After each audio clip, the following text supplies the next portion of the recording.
Now, hold on. Hey, all right, good. All right, well, thanks for being here, everybody. Let's see. It's 8 o'clock Eastern time. Let's just make sure it's working on.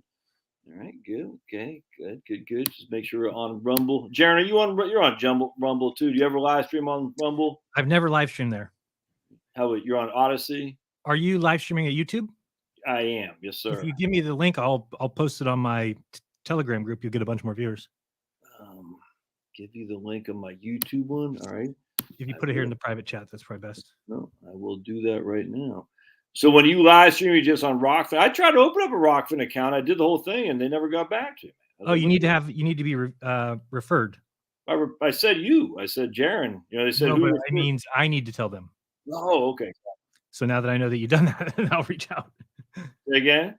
So now that you've said that you've done that, I'll reach out to them. Okay, cool. Marty, if it's okay with Martin from Rockfin.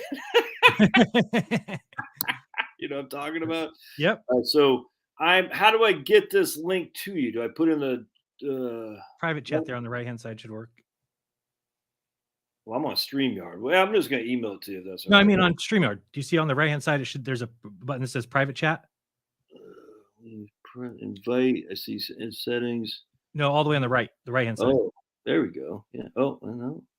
I'll put here. A private chat right there. Cool. I got it right on, man. Sweet. All right, you're the StreamYard master. There you go. Cool. Okay. What the hell's the difference between StreamYard and there's another one, not the StreamYard? I can't remember. There's another one, man. It's OBS? Nah, it's not that. No. It's like Stream. It's not. I forgot what it's called. All right. Cool. Oh, Streamlabs, probably. Streamlabs. Yeah. Is that the same? What's the difference between that and Stream? There's quite a big difference. StreamYard's easier and has less features, and then Stream. Now I forgot the name of it. StreamYard and what's the other one? Streamlabs. I think Streamlabs. Yeah, Streamlabs is a lot more involved. They do all the alerts and you can have CoinJar and tips and your own page. You got a whole bunch of stuff. Really? Oh, so StreamYard sounds better than Streamlabs. It's a little bit more difficult to use. StreamYard's very, very easy. It's this is probably where you'd send somebody for their first time or start streaming, and then after that they can graduate to the other stuff. Well, tell Martin from Rockfin, and he said, "Hey, man." I just said. I mean, you don't know who I am. I said who told you about Rockfin? I said Jaron. All right, so my friends, we got Jaron Campanella with us here. We are on, of course, freaking Rumble. Hey, we're actually on Rumble. What do you know? It works. I can't. Rumble sometimes works, Jaron, and sometimes it doesn't. But it looks like we're working now. Let me just get my Odyssey channel here. Make sure that's working too. All right, and that way, if any comments coming through there. And I appreciate you doing this last moment, Jaron. This is good stuff. Are you a 49ers fan or what? I guess if I had to pick one team, I would pick the 49ers from football. I'm not a big football fan, but.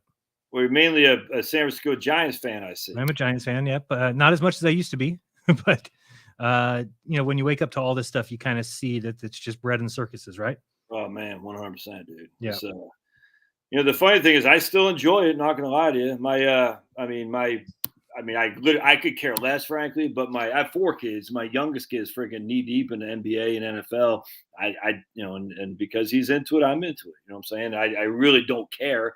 Right. When you start taking a shine into this stuff, I say, yeah, man, I'll watch it with you. And if I've enjoyed hanging out with him, watching football and basketball more than anything. We actually went to go see, we drove up to Charlotte, North Carolina, saw the Hornets play the Nets, one of Kyrie Irving's last games on the Nets. And so we were cheering for old Kyrie pretty good. So that was a lot of fun, man. All right, so we got a couple people on the Rumble. All right, fantastic. All right, good. Looks like we're good to go, Jaron.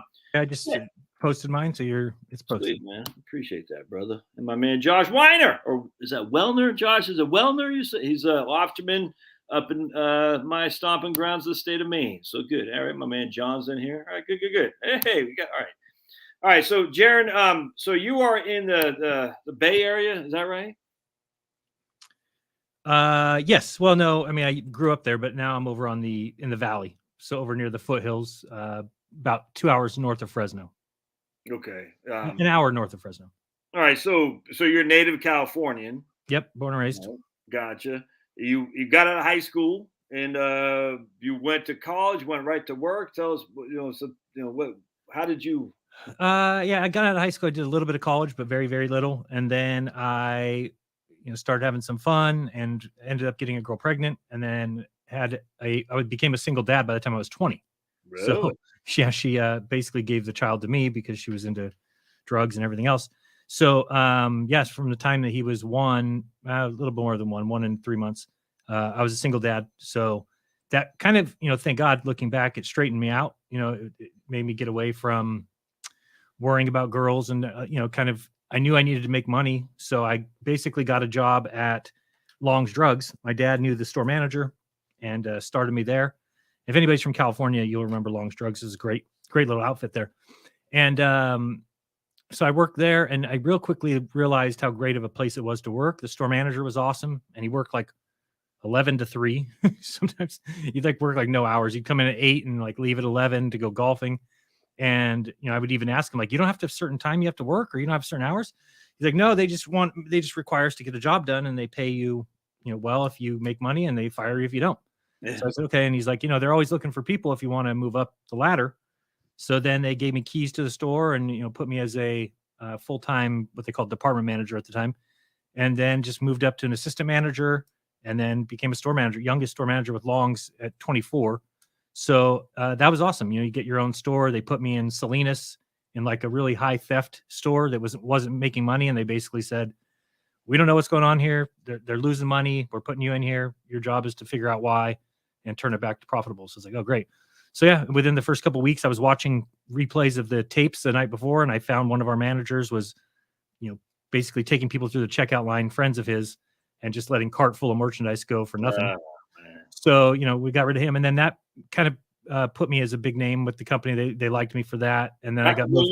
Confronted the guy. Was that nerve wracking? I mean, no, because that's loss prevention, right? So they actually have somebody who's like, former cop, big guy. He comes in and fires them. So no, it wasn't worrisome or anything like that. And then I turned that store around, and then they gave me a promotion to the store in Monterey, on Fremont Street. So I was there for 6 or 7 years. And then while I was there, one day we're just on the floor and somebody calls and says, oh, there's an emergency meeting for the store managers. Like, okay, what's this about? So I go upstairs and they're like, oh, guys, just to let you know, we just were sold this, to CVS. And I was like, what? So it wasn't even any talk of that or anything. But of course, these corporations can offer these mom and pop drugstores huge amounts of money. Almost like, I forgot what it was. It's like quite a bit more than the stock price, right? Say the stock price is 22, they offered 34 or something like that. So the Longs brothers took it. And of course, CVS comes in and says, oh, we're not going to make any changes. It's just going to be, everything like it's always been. And you're like, okay, that's good. And then right away, the changes started coming. And I knew I didn't want to be there as soon as they told me, hey, we need you to get rid of this employee and this employee. I'm like, what do you mean? Why? And they said, because they make too much money. I'm like, yeah, they've been here 15 years. It's my head cashier. She's here every day, never sick. Why would I get, like, no, if anybody makes over $15, they either need to be a manager or trying to become a manager, or you got to let them go. So I was just pissed at that. And then I got moved after that to the 24-hour store in Salinas. It was the only 24-hour pharmacy in town. And they told me I could only hire. Salinas is a bad part of town, right? Bad town, yeah. So you're there 24 hours. Yeah, and that store actually was the number one store in the district. So it was actually, quite a bit, because you get bonuses based on how well you do versus metrics and things. Right. So it was actually quite a promotion. But I went there, and then they told me you can only hire people for the overnight crew at $8 an hour and 24 hours a week. I'm like, what? We're going to get just gang members. What are you talking about? He said, if you do that, they're just going to steal from you. Let me hire people that make this their job, right, so I can give them $15, $20 an hour and then have them work 40 hours a week. They're like, nope, we don't allow it. So sure enough, I do what they say. And then they came in to write me up eventually for having high shrink, which is theft, which is like, I told you that. And I told you this was going to happen. Like, you can't really stop that. And so they kind of got tired of me basically questioning them. One of the things I did, but I mean, imagine this. When I was at the Fremont Street in Monterey, they send an end cap of snow stuff. Yes, right. Snow shovels and salts and all this. And you're supposed to build this mandatory end cap at the front of the store. I'm like, we're in Monterey. The fuck, we're not doing that. So I'm like, I'm not putting this up. Well, sure enough, they come in and the district manager's like, where's the snow end cap? Like, so just so I'm not familiar with California, just Monterey is the rich people stuff. That doesn't snow in Monterey, I presume, right? It does not snow in Monterey, right? Monterey's right next to the beach there near Carmel. And they made you put up shovels and salt and all that because they treat every store the same. Every store, and I get why, because they probably have some sort of signed deal with whoever it is, and it's required that they put it in every store. I get it, but it's still stupid, right? So I badmouthed about that, and then they basically gave me a written warning, and then I got married in November of 2011, and shortly thereafter they came into the store and gave me a final warning because they said I had too much merchandise in the back room. My inventory was too high, which is ridiculous because I said, guys, it's November, whatever it was, 20th. And I said, Christmas is in a month. Of course, I have a lot of merchandise in the back room right now. So I just got fed up with it. I told my wife, I said, they're going to fire me. I said, I know. Oh, and by the way, they had me training some guy. So, hey, Jeremy, I need you to train this new store manager. He just basically shadows you. So I'm like, okay. So I asked him when he was there, I was like, what do you get? What did they hire you at? It's like 45. I'm like, oh my goodness. Because I was making 90,000. So I'm like, okay, now I'm basically training my replacement, you know? So I'm like, I can see the writing on the wall. Now I did do something stupid because then I was talking to my wife and what can we do? And I don't know. I don't want to be there. And she's like, why don't you just quit? And I'm like, because what am I going to do? Where am I going to work? And she's like, well, she had like a huge book collection. I had a huge book collection. She goes, why don't we try and open that bookstore online? I'm like, you know what? I might do it. You know, I'm thinking about doing it.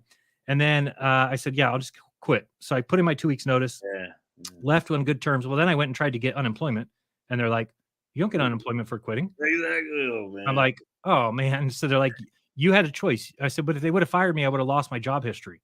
And they're like, yes, but then you could have got unemployment. Now it turns out I would have never needed my employment history because I've never tried to work again. So I mean, this story, you hear this 1,000 times a Sunday, these corporations, you know, the mom and pop get bought out. And you can't blame the mom and pops, man. Now, if it's second generation is one thing, but then they get bought out by these corporate freaking Mitt Romneys of the world and stuff, and they just go in there and they hire some kid.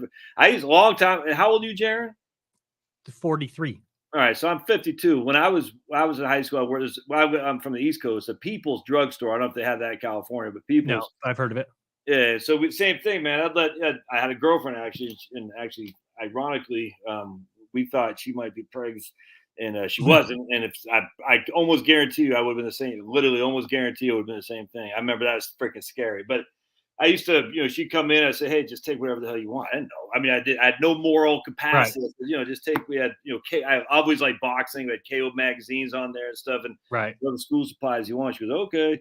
Anyway, so I'm sure that's what those gangbangers would have done there too. But it's crazy. So then People's got bought up by CVS as well. It's got this big conglomerate. Oh, they've got like 9,000 stores or something, and they did so many wicked things. I mean, I just hated being there. You know, there's a PSE is a pseudoephedrine that's in certain cold medicines that they require you to keep behind the pharmacy because they're used to make methamphetamines, right? So there's a law in California that says you have to check somebody's ID, swipe it. Well, when they rolled this program out, the IDs weren't swiping. So we would swipe the ID and it would just decline it. And so they said, just go ahead and do it. And we're like, okay, but the law says you have to, no, just you sell it, make sure they come back. So we were just selling pseudoephedrine. Well, eventually they got sued for like $90 million, CVS did. And CVS just paid it and then went about their business. And it's like they have this account for when people sue that they just shovel money out. They don't even care.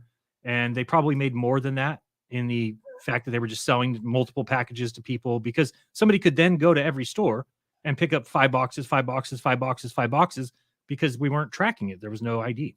So it's good that they got sued, but they were just terrible for customers. We had these signs that were on the shelf that said buy one, get one, 50% off. Oh, yeah. Buy one, get one is in the tiniest print you've ever seen. So it's buy one, get one, and then 50% off and a huge tag. So, I mean, all day I'd be called up to the registers, and every single time I'd know exactly what it was, that a customer would be like, this is supposed to be half off. It says half off on the shelf. And so I would just end up giving it to them half off. And then, you know, I got in trouble for that. They're like, the sign, you know, you have too many overrides in your store. I'm like, yeah, it's because your signs suck. And they're like, oh, we've done testing with, and it sells better with that sign like that. I'm like, yeah, because they think it's 50% off. So it says free on there. I guarantee it's gonna sound great if it says. And you know what? There was some that would say buy one, get one free, and people would show up. I mean, it was like a Twilight Zone, really. And so I was happy that when I finally got to leave, it was sucked to leave the people there that I'd worked with a long time, and I felt like I was a good manager because I would understand the importance of keeping people happy. Yeah, 100%. If they're happy, they work for you. Great. So then I'm home with nothing to do. My wife and I. Just real quick, when you're back at the pharmacy, did you ever get any freaking zombies coming in there? You know, needed. Oh yeah, I mean was that scary or what? You know what I'm saying? There was tons of scary moments. I mean, one time I got laid on my ass because there's this kid that came in and they were stealing a bunch of liquor, and somebody told me that they're over there stealing liquor, and they were putting vodka bottles in their jacket. So the guy starts running out the door, and I'm chasing behind him, and he goes out the door, turns to the left, and then I go out the door, and from behind a pillar came some other guy and just clobbered me. Didn't have any idea he was even there.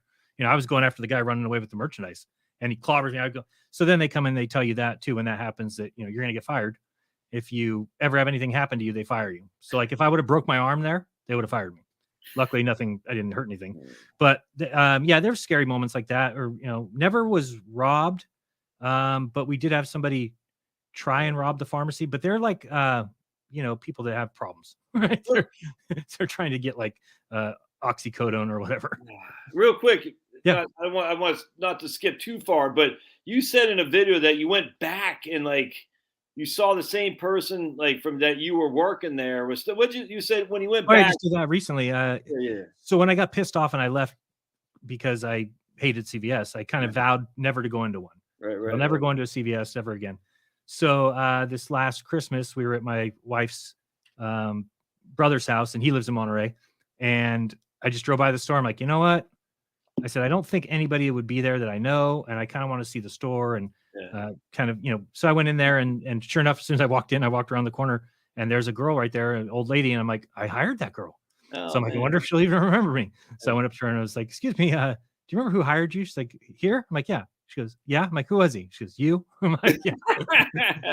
So I get, and that had been so what did we in 2023 or that was 2022?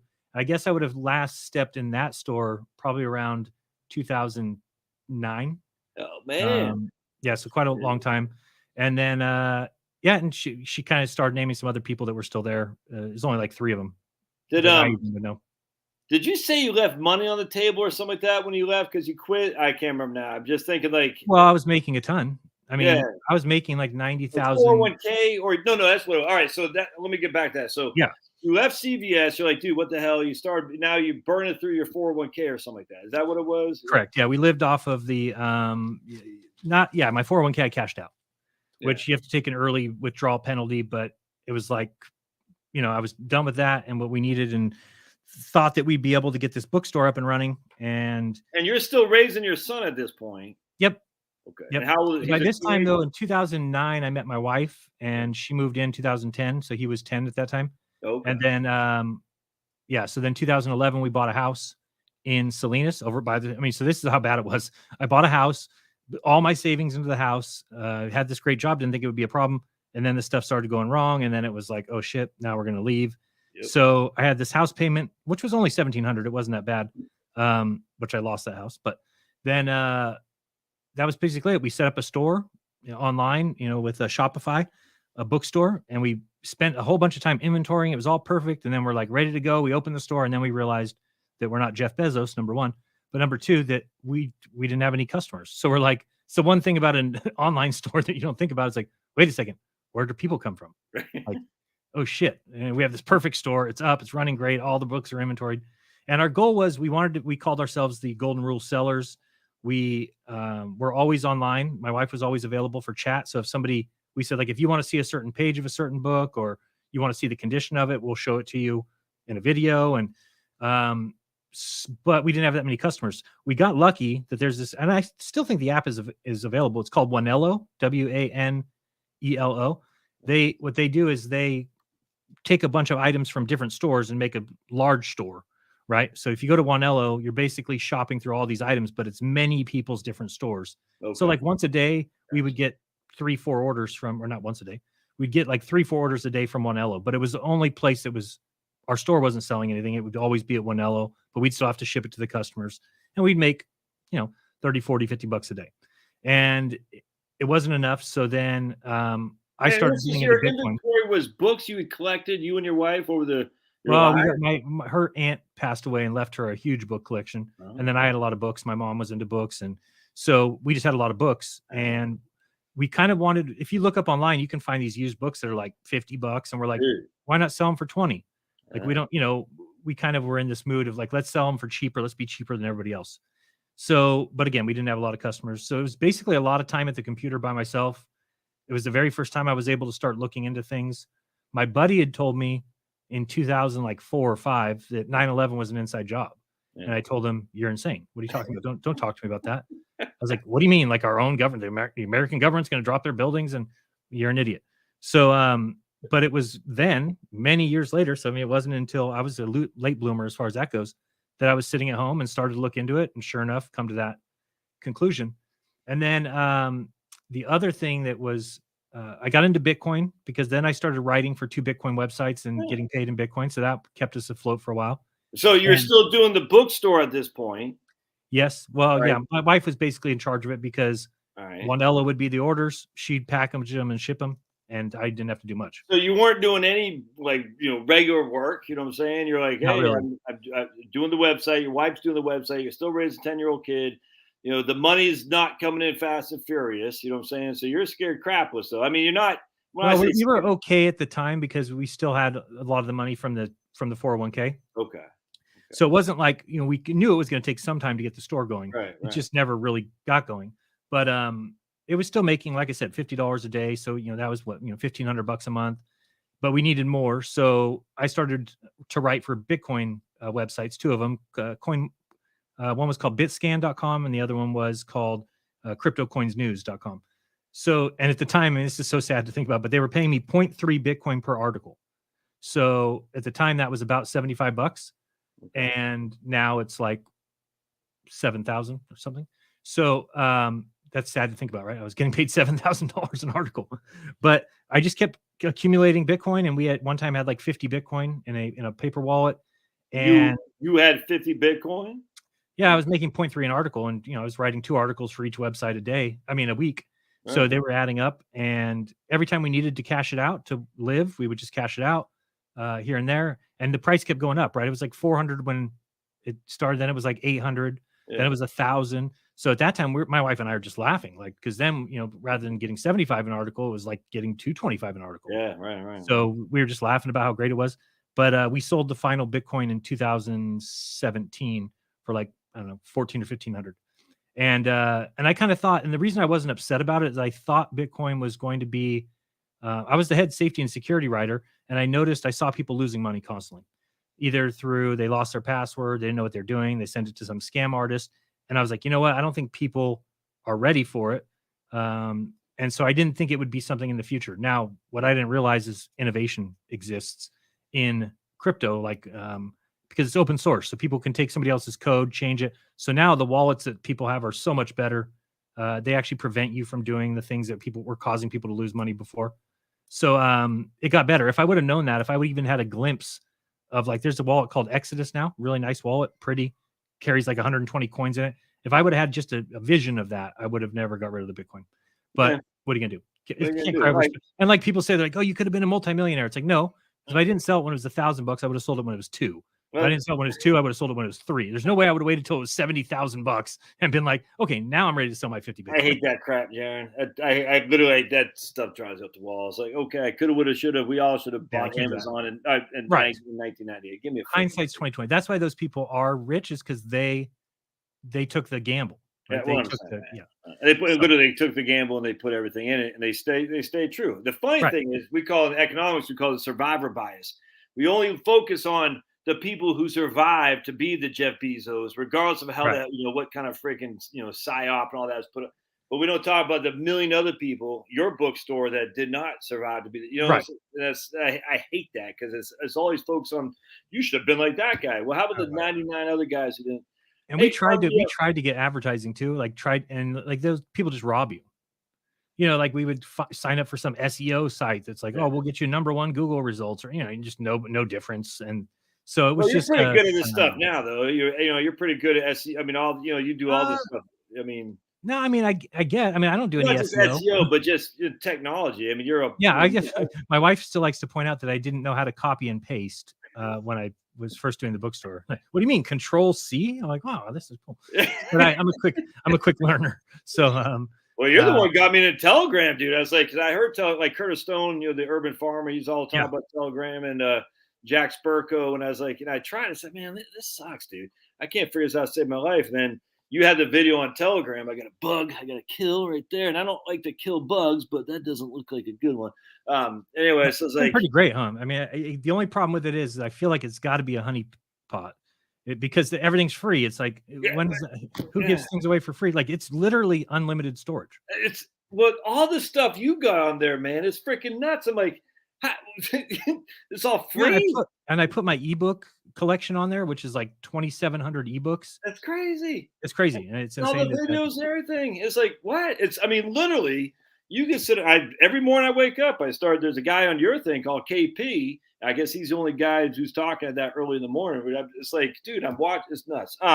Yeah. All right. So now you're sweating a little bit. The Bitcoin is running out. You got a kid. Your wife is, obviously you need a place to live and everything. Well, we have our house.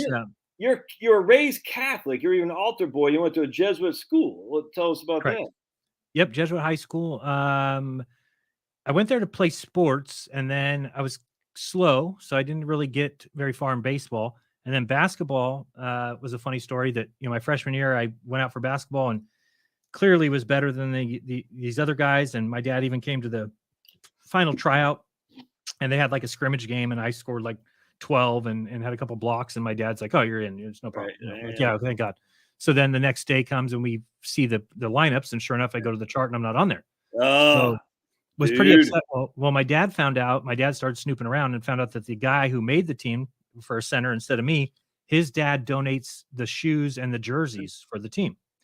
So the most proud I ever was of my dad is he came in one time. He's like, "We're going to the principal," and we went into this office, and I sat down at the chair. My dad goes in the principal's office, and I just heard him chewing this guy out. And it was like the best. But from that moment on, I hated that school. I hated everything about. I hated school, period. And I always tell the story that it's very strange that they would have science class, you'd have evolution or biology or whatever, and then right after that, you have religious studies. Yeah. And I was very jaded because I was raised Catholic. I was like, wait a second, why are they teaching us evolution if that's we don't believe that? So I just kind of became disillusioned with school. But finished it off, did what I had to do. But it was like $5,000 a year. Now it's like $25,000 a year. But at the time it was $5,000. My parents had to struggle to put me there. And they had high aspirations for me to go to college. And then, I graduated and went to junior college for a couple of weeks. And I was like, nope, it's just not for me. I cared more about women and drugs. And so that's what I did. And then, so as far as my wife and I, she grew up Bible believing Christian. And I grew up Catholic. We didn't have any problems when we were dating. We got married, and then we started talking about having a kid, and we kind of talked about how we would raise them. And then we kind of realized there was a little bit of a divide there in the fact that she's like, well, the Bible's true. It's written by God. I'm like, no. Like the Bible's written by man, and there's some good parts in it, and some stuff's inspired, but not all of it. So we had this kind of disconnect there. And we actually, this is probably 2000, like 13, 14 in there.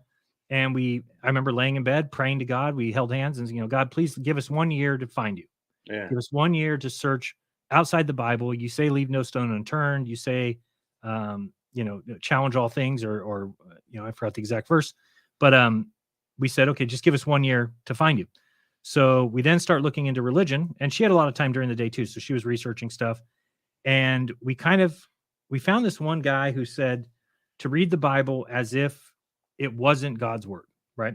So he said, because the problem is just like with all indoctrination, if somebody hands you a book and says, this is God's word, and you start reading it, you're going to read it differently than you would have if you found it on a shelf and just started reading it and didn't know it was God's word, right? Because you're going to give it more reverence. You're going to allow certain things you may not otherwise allow. So when we started reading it like that, we got through half the Old Testament or something, and we just said, no, this isn't God. It's just not who God is. There's too many verses in the Old Testament that made us kind of doubt that could be God. So we basically became atheists. Mm-hmm. And for about 6 months in 2014, we were atheists. And I wanted to debate Christians. I was all about it. I'm going to debate Christians. So I'm researching and learning about evolution and stuff. And then I realized, wait, this is just another religion. Because I was like trying to find the facts, and then I realized, wait a second, you're not allowed to even question evolution. There's nobody questioning it because it's accepted as. So I'm like, where's the facts? Where's the evidence? So same thing with like dating. I wanted to find out about how they know the age of the earth and how they know the age of dinosaurs. And I just realized this is all just a belief. It's just men who hate God. And so I kind of, my wife and I were talking, and I said, I think that the answer is in the middle. I said, we can't, just because somebody wrote a Bible about God that we don't agree with doesn't mean God's not real. Right. And just because, these guys, so we kind of ended up settling in the middle, and we just said, let's get rid of all of our beliefs, because we kind of were realizing that at this point we were lied to about everything.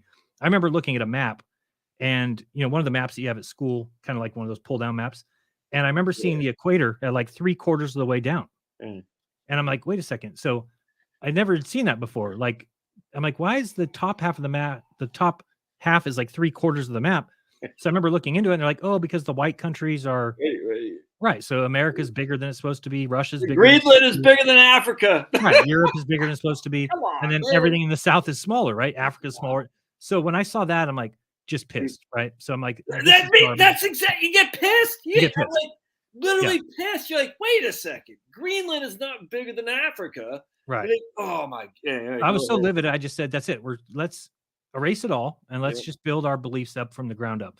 Meaning, don't accept anything as being true until we can verify it and we actually come to that agreement.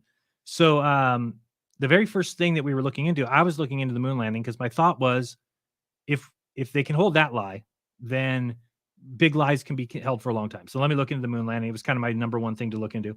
So I was looking into that, and there was one day, and I still remember where we were. She was looking out, we were on this top story of our house. She was looking out the window, and she goes, so do you think the earth could be flat? I'm like, what? She said, do you think the earth can be flat? I'm like, no, what are you talking about? I said, no, planes go around it. I said, you went to, to the east going to Germany. I went to the west going to the Philippines. I'm like, the earth is round. She's like, oh, I thought we were going to verify things. I thought we were going to start from the beginning. I'm like, some things are fundamentally true. So how did your wife become such a, I mean, I'm just curious, like, she obviously a free thinker. Is that the way she was raised? I mean, no, not at all. I think that it was kind of the breaking away from the religion that gave her this open mind, that she was able to look at anything. And she was able just to say that. And then I told her, I kind of said, like, that's stupid. And she's like, well, I thought, and I said, well, how would planes go around it if it's flat? And she's like, oh, I guess not. I'm like, yeah, don't. I said, we can't start that far behind. I said, we're not going to go through whether you're male and I'm female, or what to, it's like, no, we're not going to do that. So, so then she kind of went off, and I thought it was over with. Well, it was like 2 weeks after that, or so, maybe it was a month after that, that I was looking still into the moon landing, and I came across Eric Dubé's site and saw that azimuthal equidistant map. And it was my first time I'm looking at that map, and I'm like thinking, holy shit, people can go around the earth east or west. Like, so then I'm like, how do I debunk this? There's got to be a way to debunk, because I didn't want to tell my wife that I'm sorry for calling you stupid. I'm like, let me figure. So the very first thing I saw is, oh, people can't north-south circumnavigate on here. So all I got to do is go find north-south circumnavigation, and that will debunk this. And I'll just, move on to the next thing. Sure enough, you go looking for that. Can't find anybody doing it. Then I found the one guy who claims he has, the Sir Ranulph Fiennes, and he's cousin of the Queen, best friends with Prince Charles, the third baronet of his country. And they call him the greatest living world or the greatest world explorer.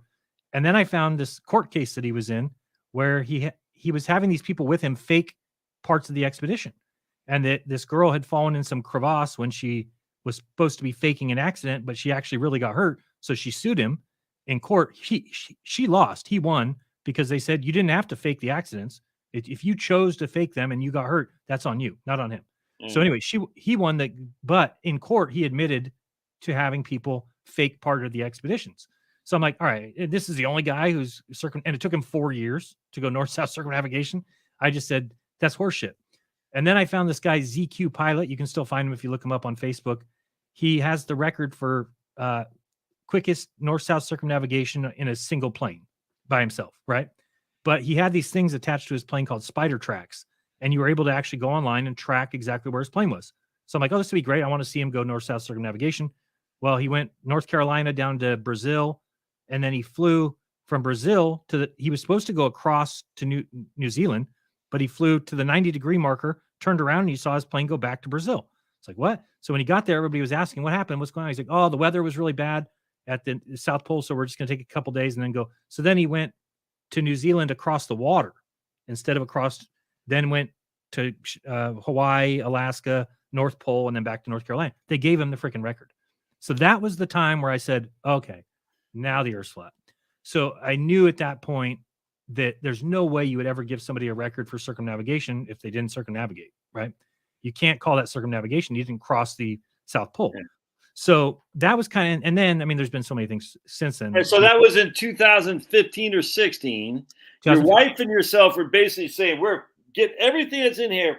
We're, freaking junking it, and we're starting from scratch. You know what I'm saying? And then you're initially kind of pissed off. You're like, wait a second, they've been lying to us since day one. Yep. And you probably had kind of an inclination going back to your Jesuit high school where they kicked you off the team so they could give the guy with the money on the team. You see what I'm saying? So It's not like this was foreign to realize that there are some scumbags out there trying their best to get over, from basketball all the way on to and even CVS, right? They were scumbags at the top of CVS trying to get over. Yeah. See, that's, man, there's so many similarities, man. I tell you, because same thing happened to me. Jaron, real quick, just side note, I remember trying out for baseball, and I was, again, 10 years older than you, but I'm from Maine, and I was freaking kicked ass, took names. But I'll never forget, I had like a tiny, I was just a poor white kid from freaking Peaks Island, Maine. I had no connections, nothing. We're on welfare, the whole thing. I'll never forget the guy who was competing for center field for me. His dad came up. He had all the fancy schmancy stuff, good time. He knew the coach. He had all the nice stuff. And it was just me, like, in my blue jeans. I didn't have freaking shoes or anything. Right. I knew I was 7th grade. I knew right there I was going to get cut. Even though I easily hit over 350 or whatever it was during the freaking. I was so pissed. I'm still pissed. That was like me. I was a great first baseman and a great hitter. And so I was slow. That's just the way it was. And first baseman. Right. And I said, that's the one position that doesn't need to be fast. Right. But I guess from a outsider's perspective, like when you have, tryouts or whatever, if you're the slowest, they don't even, that's just the slowest guy can't make the team. So it was like, I had no chance, so that was upsetting. But basketball was really good. And, have a couple of records at my junior high. And that you got cut for the rich kid. Yeah. And then I became, and everybody says you could have made it the following year. And I was. Yeah, no, dude. No. Same thing with me in basketball. Same exact thing. It wasn't for the rich kid, but I won't get into more because people. Anyway, right. But funny thing with me, what pissed me off was Ruby Ridge. I'll never forget. I said, Ruby Ridge, that is our government up to no good. And then obviously Waco. And then for some reason, they brushed under the screen rug Oklahoma City. And I said, there's something more to this. But then 9/11 happened, Jaron, and I fell for it like everybody else. I said, get those Muslims before they get us. And I tell you, man, I'm still ashamed of myself. I never say, I hate nothing like that. I never liked that. But it's like I fell for a hook line. I was in the Army. I had gotten out 10 years before. I was this close to re-upping to go fight those Muslims before they fight us here. And dude, it's like they can do it. They can put this freaking thing in your head that says, oh, you're not a patriot or you're not a Christian unless you do this, that, the other. And it's so easy to fall for. And the funny thing was for me, it was like the climate change crap. I never bought that at all. Yeah. And then for me, it was the jabs. And this is well before COVID. It was the jabs. I remember the amount of hostility and vitriol. When I question anything about the jabs, this is just MMR, all the HPV. I said, there's something not right here. No one wants to admit that they don't know what the hell they're doing. There's no evidence that says all these things in conjunction with anything else, like Andrew Wakefield talked about. Right. And I tell you, Jaron, the amount of hatred and just vitriol. Oh, I know it. Based on absolute you're like, do you even know your own arguments? And that's where it kind of, the reason I wanted to interview you more than anything is because when you were looking at the Christians, why is Christians don't even know their own arguments, man? And you're like, you don't even know really. Yeah, it's just as bad. It's just as bad. It is. Yeah. If you say anything about it, they're like, oh, you're not a Christian. I'm like, what? Or they'll call you an atheist. And you're like, there's somebody who's doing that right now. There's somebody on YouTube that keeps going in front of his audience and saying, oh, this atheist chair. And it's like, I'm not an atheist. Knock it off.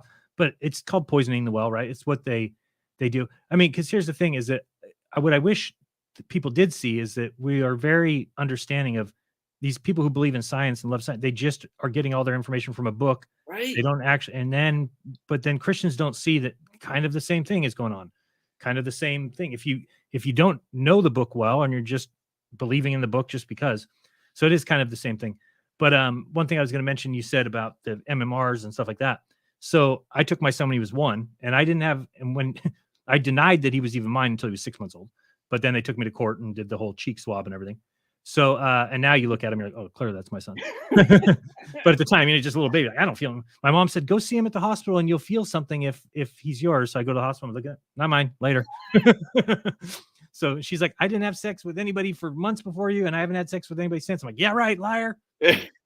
She's like, it's definitely yours 100%. I'm like, yeah, right. Take me to court. So anyway, the thing about that is that when he got to be 3, 4, 5, you start to notice a little something that he had ADD, ADHD, was kind of all over the place. Well, eventually, like when he was like 8, one time I was talking to his grandparents, his mom's parents, and I said, do you remember anything happening around the time of him getting his vaccination or something? She's like, oh, I do remember at his third month vaccinations that he had seizures and we had to take him into the I'm like, oh my God. So I even tried to call like that hotline for getting reimbursement for them injuring your children. And they're like, oh, okay. And they're taking my information. And they're like, and when were the shots given? I said, well, this would have been in 2000. They're like, oh, you only have a year. Yeah, right. Yeah.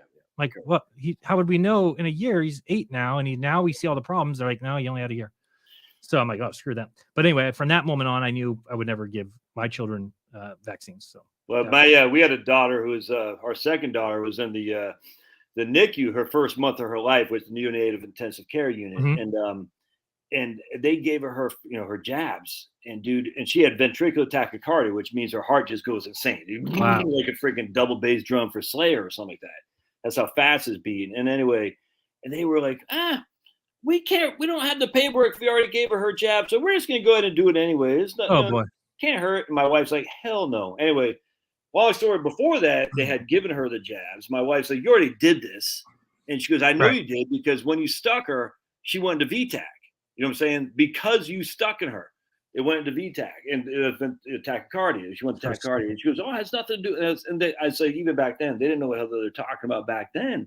But even I was well, I don't want to be Jenny McCarthy. You know what I'm saying? I mean, she's nuts, right? And I just, the whole thing is just so damn corrupt. And yet I got a guy right here who's upset with me even challenging the idea about 9/11. And I know this guy well. I like him. He's mad at me. I can tell. It's sad that, like, it's okay to have an open mind. I don't understand, like, why. Well, somebody like that, I wonder if they think, like, do they really? Because here's how I got my mom's husband on board, because he's an engineer. And when he first heard me, he's like, what is this talk about 9/11? I don't even like you talking about that. I'm an engineer, and we would know if something was up. But when I asked him, I said, okay, so the plane that flew into the Pentagon, he's like, yep. I'm like, why is there no video footage of that? Right. None. And he said, oh, there's got to be. And I said, yeah, you're right. There's got to be, because there's 27 cameras that line the front of that building. And I said, so find me that footage and then you can talk to me. So then he came to me and then he bought the book, Where'd the Towers Go by Judy Wood. And that will get anybody. I mean, if the guy listening doesn't believe that, he needs to get that book. There's too much evidence that.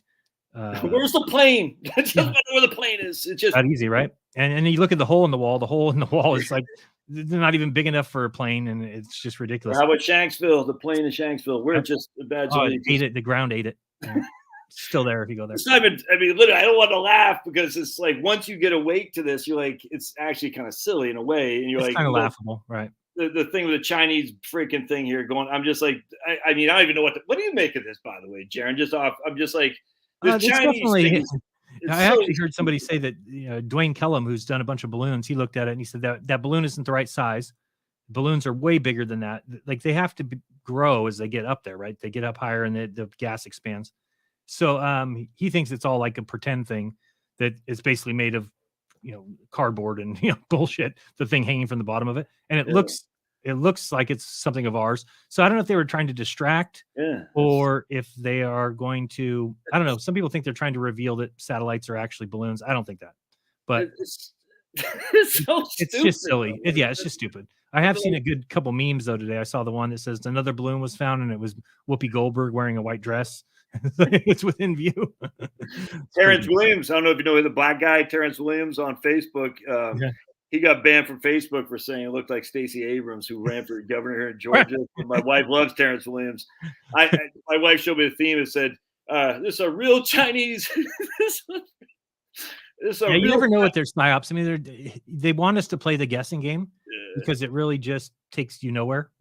They're really good at putting these things out there and getting people to. I mean, that was their best move with 9/11, right? And I think they do these on purpose.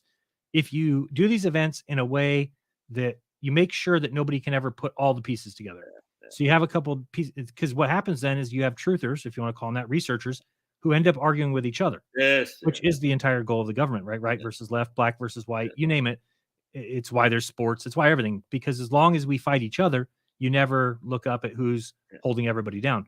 So this 9/11 was just another thing like that. Think about it. For 20 years, people argued back and forth. Was there planes? Wasn't there planes?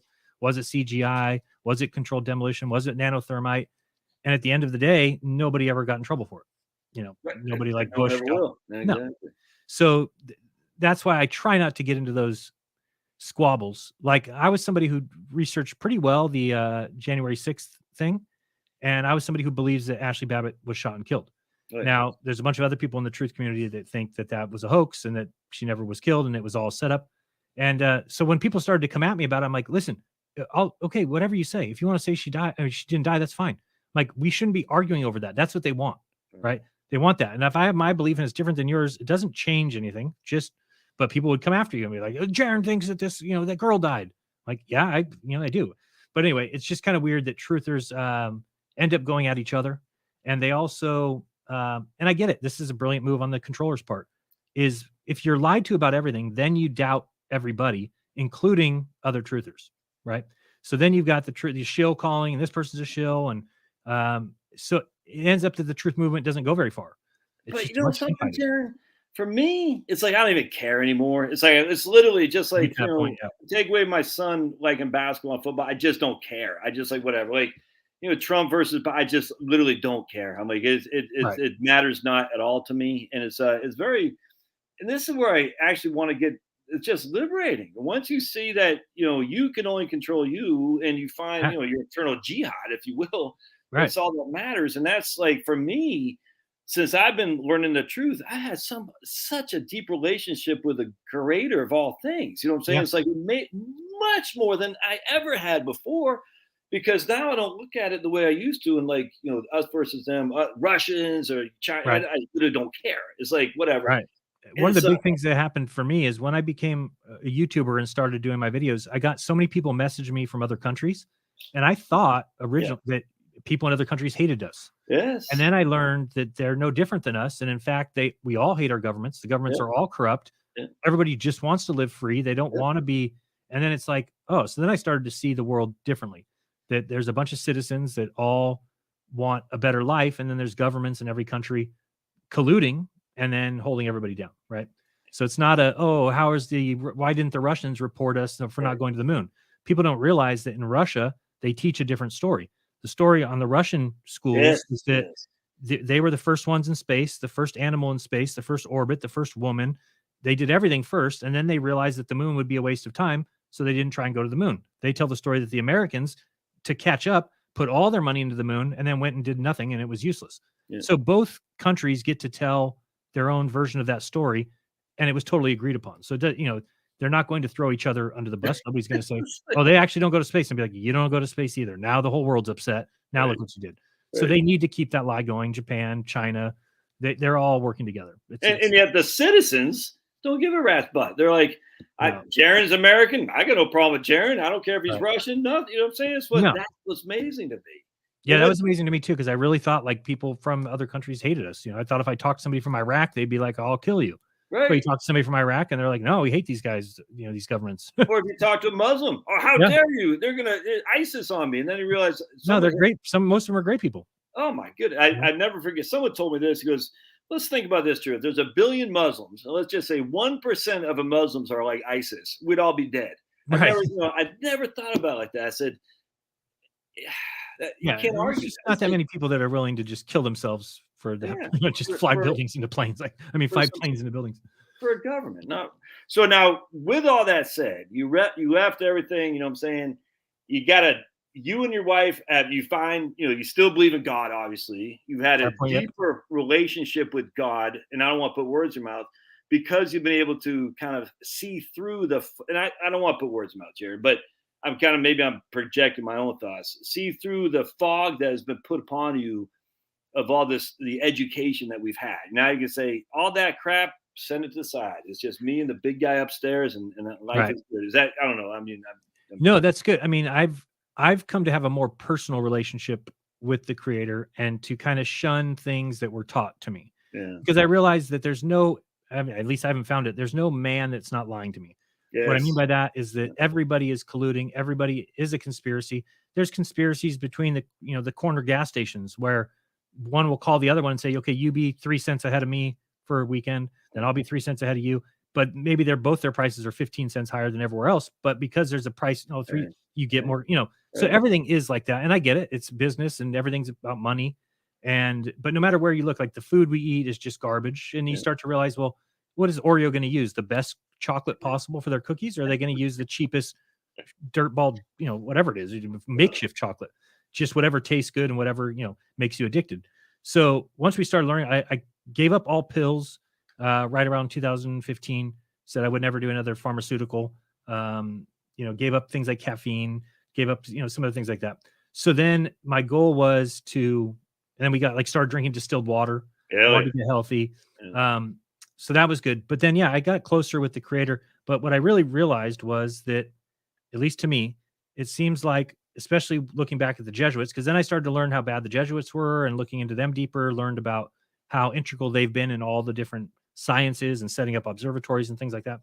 But I realized what they want is you to be in a belief system. They don't care.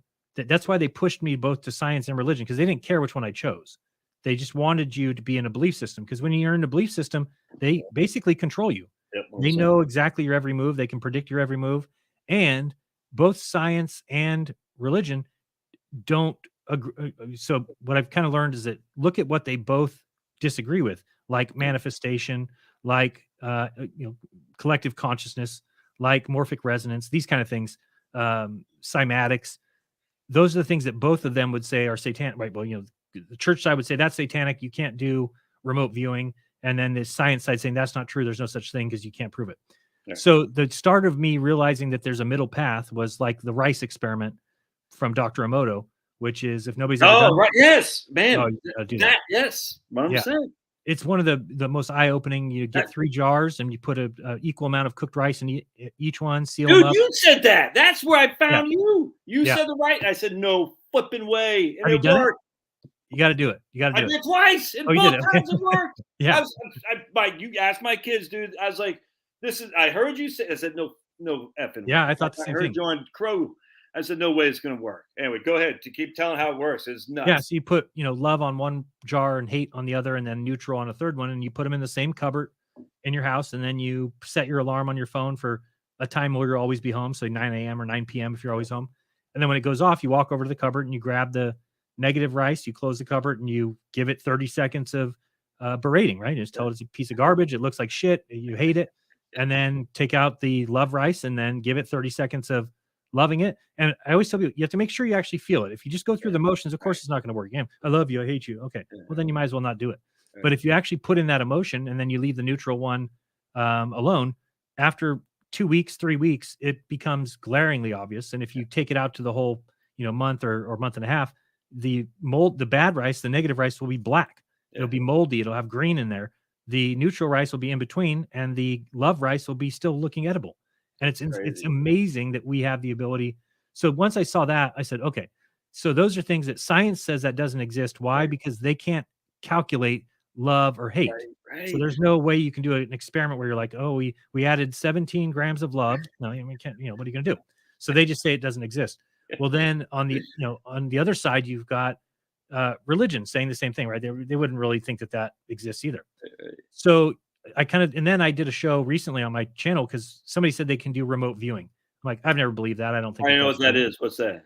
So it's supposedly, so the way they told me to do it is they said, so these 2 people were going to come on my show, and they said, a week before the show, they said, go find a picture of something in a magazine or a periodical or whatever, a picture of something. They said, concentrate on that for 5-10 minutes on that picture, and then also associate it with some number. They said, the number doesn't matter. Call it, you can make it up, JC-0444. Okay. So then they said, but think back and forth between that number and the picture, number in the picture, number in the picture. So I did that. And then they said, okay, now give us the number. So I said, okay, it's JC-0444, whatever. So they said, okay, we'll see you on your show and we'll draw for you what you were looking at. I'm like, yeah, right. So I'm like, yeah, sure you will. So then we get on my show, and don't tell me they did this. Don't tell me. It was the most, what I looked at was the Grand Canyon, And the guy drew that thing in the Grand Canyon. It's got like the end, the thing that comes. It was insane. I mean, I immediately knew it's real. No. And here's how they described it. They said that when you think of it like there's a bunch of drawers in the ether, little drawers, right? Like a library drawer, right? And they said that we can put thoughts out there, but by me focusing on that one drawer, JC0444, that they were also able to focus on that drawer. So they were able to open it up and see what I was doing in there. Now they want me to try it too, because they say you could do the other end of it. But these people have been like trained. They're like good at it. They do it all the time. So that's on my channel. I think still it's just called remote viewing. And then I had them come back and do it again, because the first time it was like pretty good. But at the same time, I was like, well, I could see it being lucky. But then the second time was just a no-brainer. And nobody could have known. What I did is I took the magazine, looked at it. My wife knew that was it. Folded it up, put it in an envelope, put the number on it. And then I set it behind here on the shelf. And then the day of the show, after they did their drawings, I took it up, opened it up, and showed it. And people were amazed. Now, most people thought I faked it, but this is why I always tell people, do it yourself. Right. I mean, I can't. Why would I fake that? Like, I'm not trying to prove it. Oh, now I'm going to make a bunch of money because remote viewing is real. It just told me that there is something to do with that. And then if you look into it, the United States military has been using it forever. They use it for I gotta watch those videos. I seen that the thumbnail you have on remote viewing. Frankly, first thing I thought was remote viewing, like a funeral home or something like that. No, dude, that's crazy. That you can actually. So what they do is, like, let's say they're going to go find. Let's just use for an example some guy in a cave. Not Osama bin Laden. I don't think that happened, but let's say that they're going to do something like that. Then they hire these people with these remote viewers to actually scout the location. They're going to. Well, it's funny because I got done reading this book, and I'll get you out of here in a second. But I don't have the book right here. But anyway, this guy right here, Tom Cowan, who's doctor, and he had written a book on heart, like what caused heart attacks and whatnot. And along the same times I heard you did the rice test, he was talking about the water. You know what I'm saying? The new biology of water. Right. Just talk about, grounding. You were talking about this Austin the other day going out, and I say, that's kind of crazy. That's kind of crazy. This is a little bit too crazy for me. Then I heard you talk about the rice test, and I said, I don't know if Dr. Cowan's talking about it, Jaron, both people I respect. I said, let me try the rice test, and I did it. I did with an apple too, by the way. I did an apple and rice. That worked too, both times. I was like, dude, this is freaking nuts. And it's funny. I posted both videos on my YouTube channel.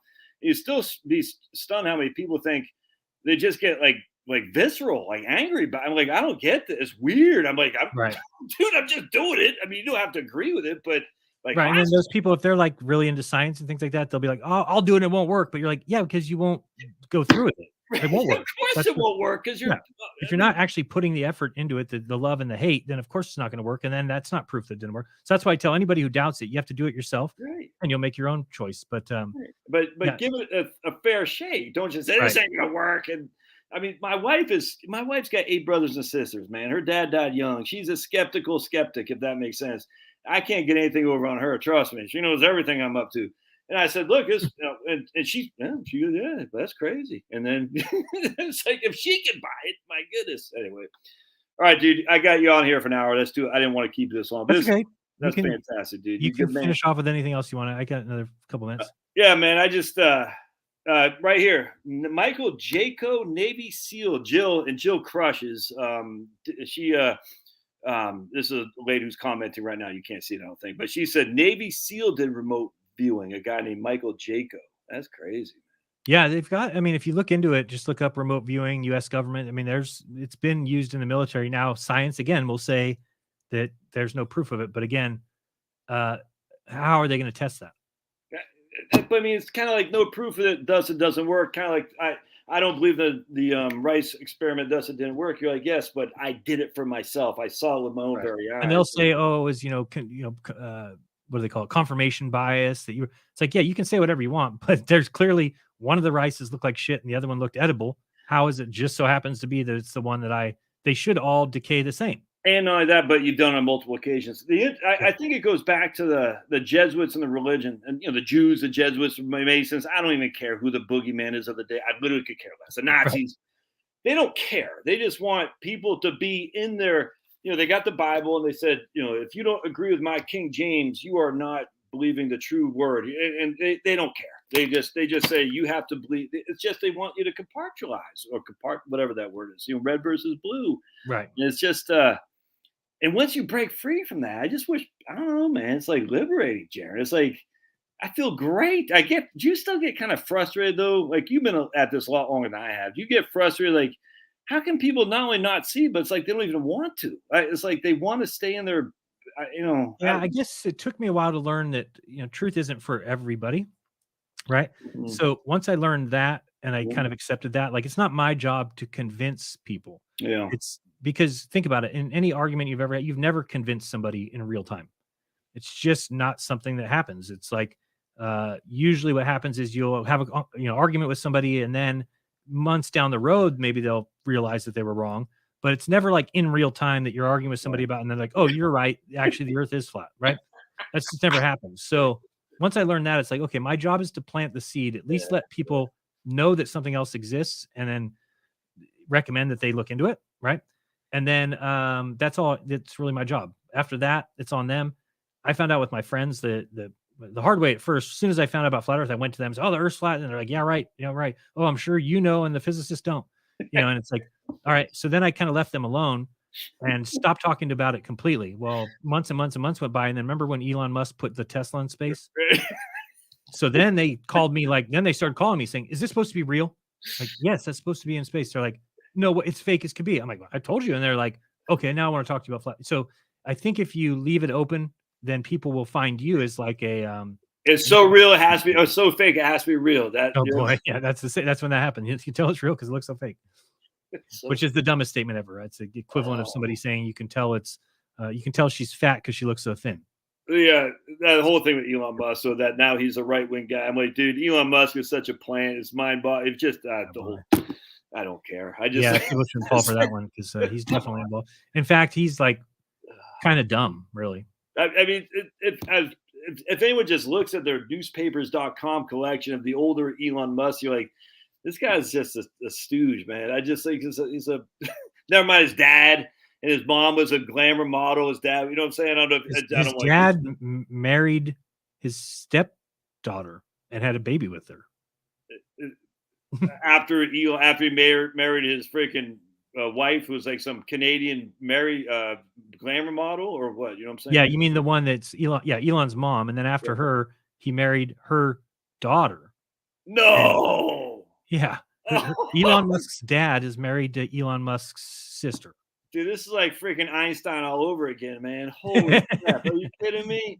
Yeah. So Elon Musk's dad's married some hot freaking model from Canada who's smoking hot. And then she gets older. Goes, I'm going to marry. Whatever. Yeah, and I forgot the age difference, too. It's like a lot.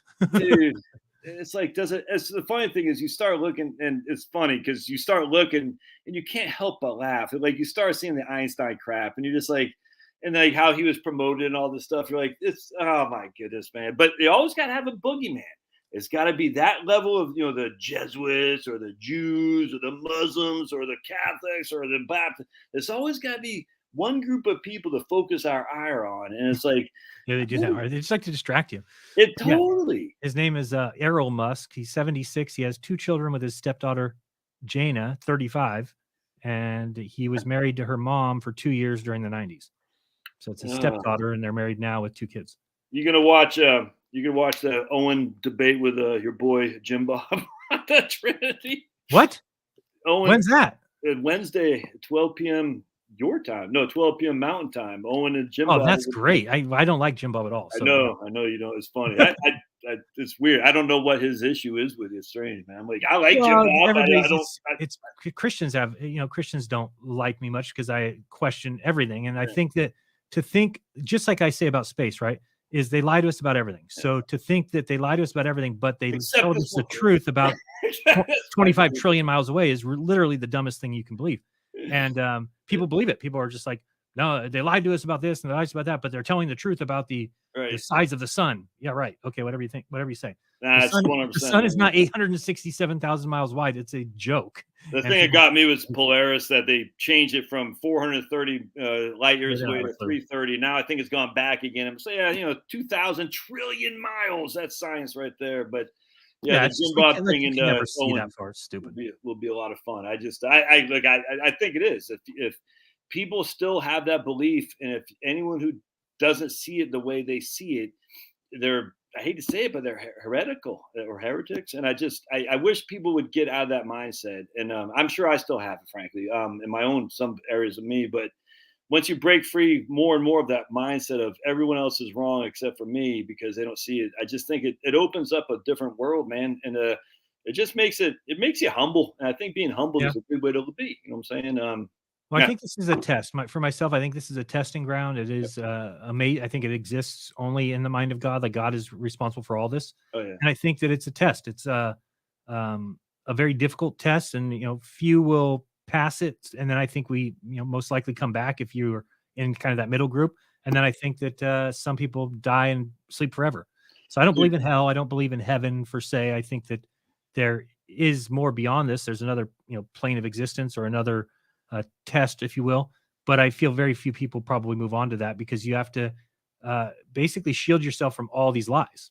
Yeah. And that it's difficult to do. It's difficult to do.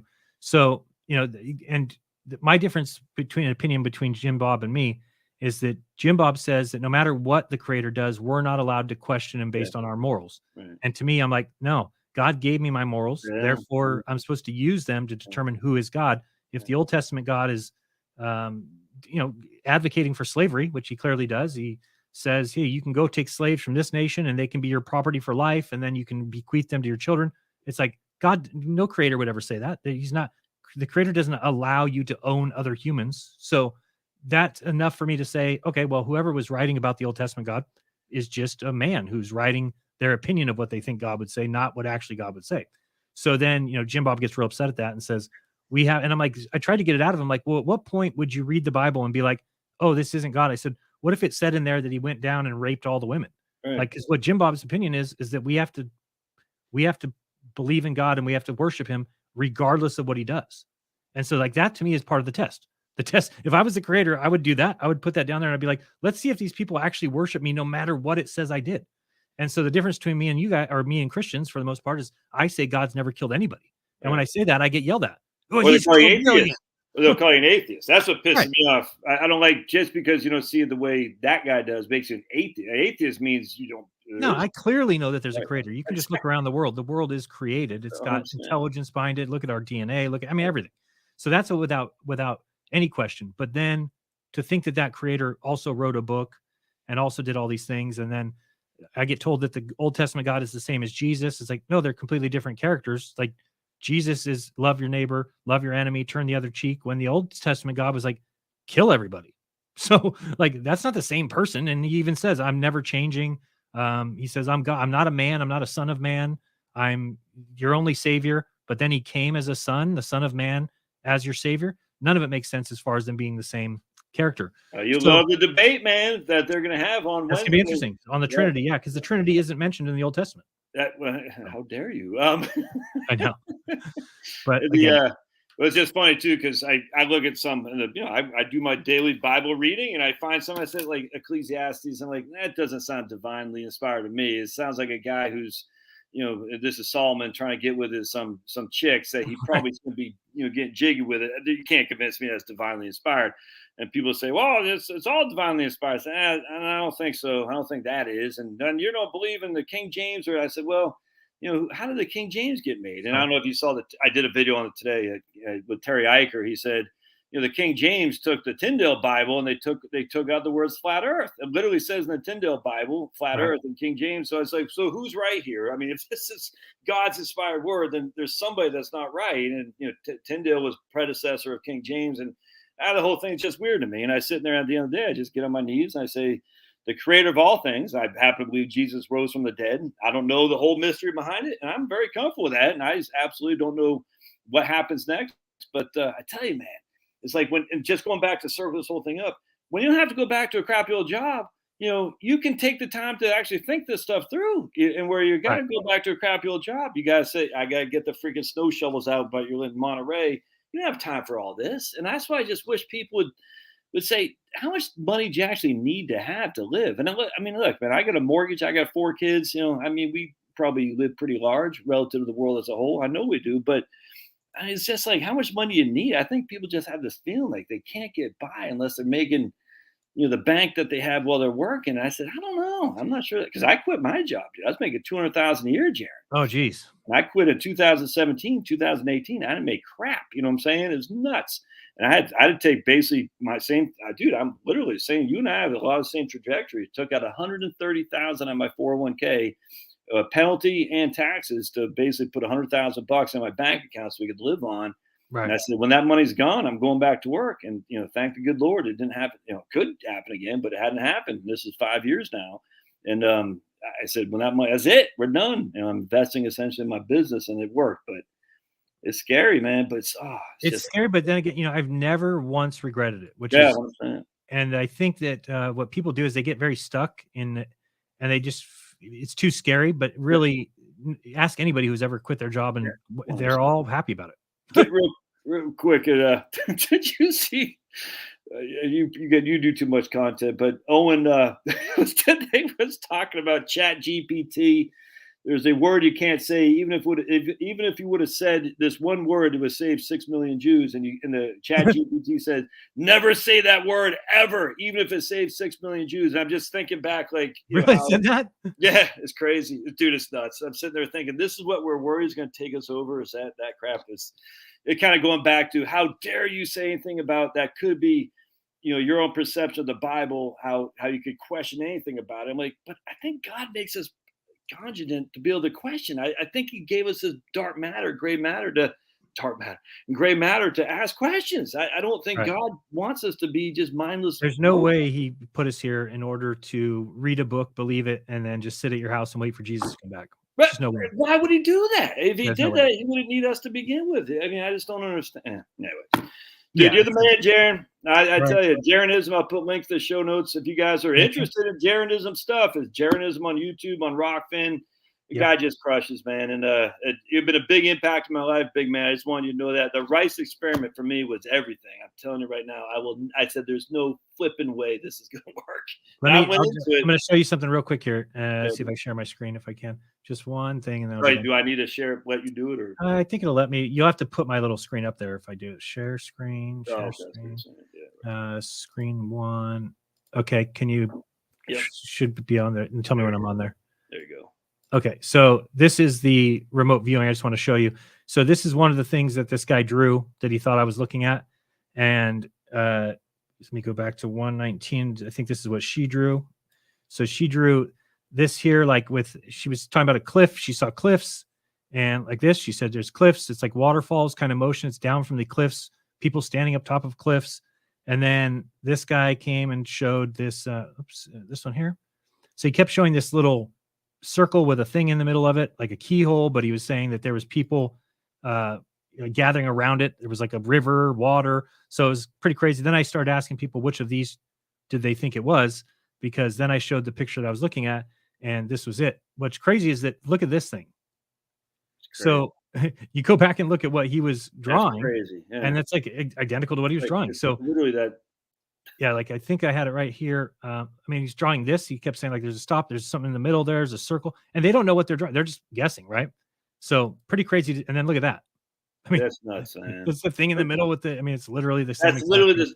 I mean, he could literally draw the Dallas Cowboys football helmet. You know what I'm saying? Of all the things in the world to draw, he could literally draw a freaking Viking with horns, and yet look at that. And so and that's what I was focusing on was the idea of this corner of the and then she talked about water falling off the cliffs, and it was like, I mean, I don't know how they would have just guessed. I would looked at but it'd be worth doing again because I think these people do have some sort of and it's anybody can do it. They say it's just you can hone in on it. You can become better at it.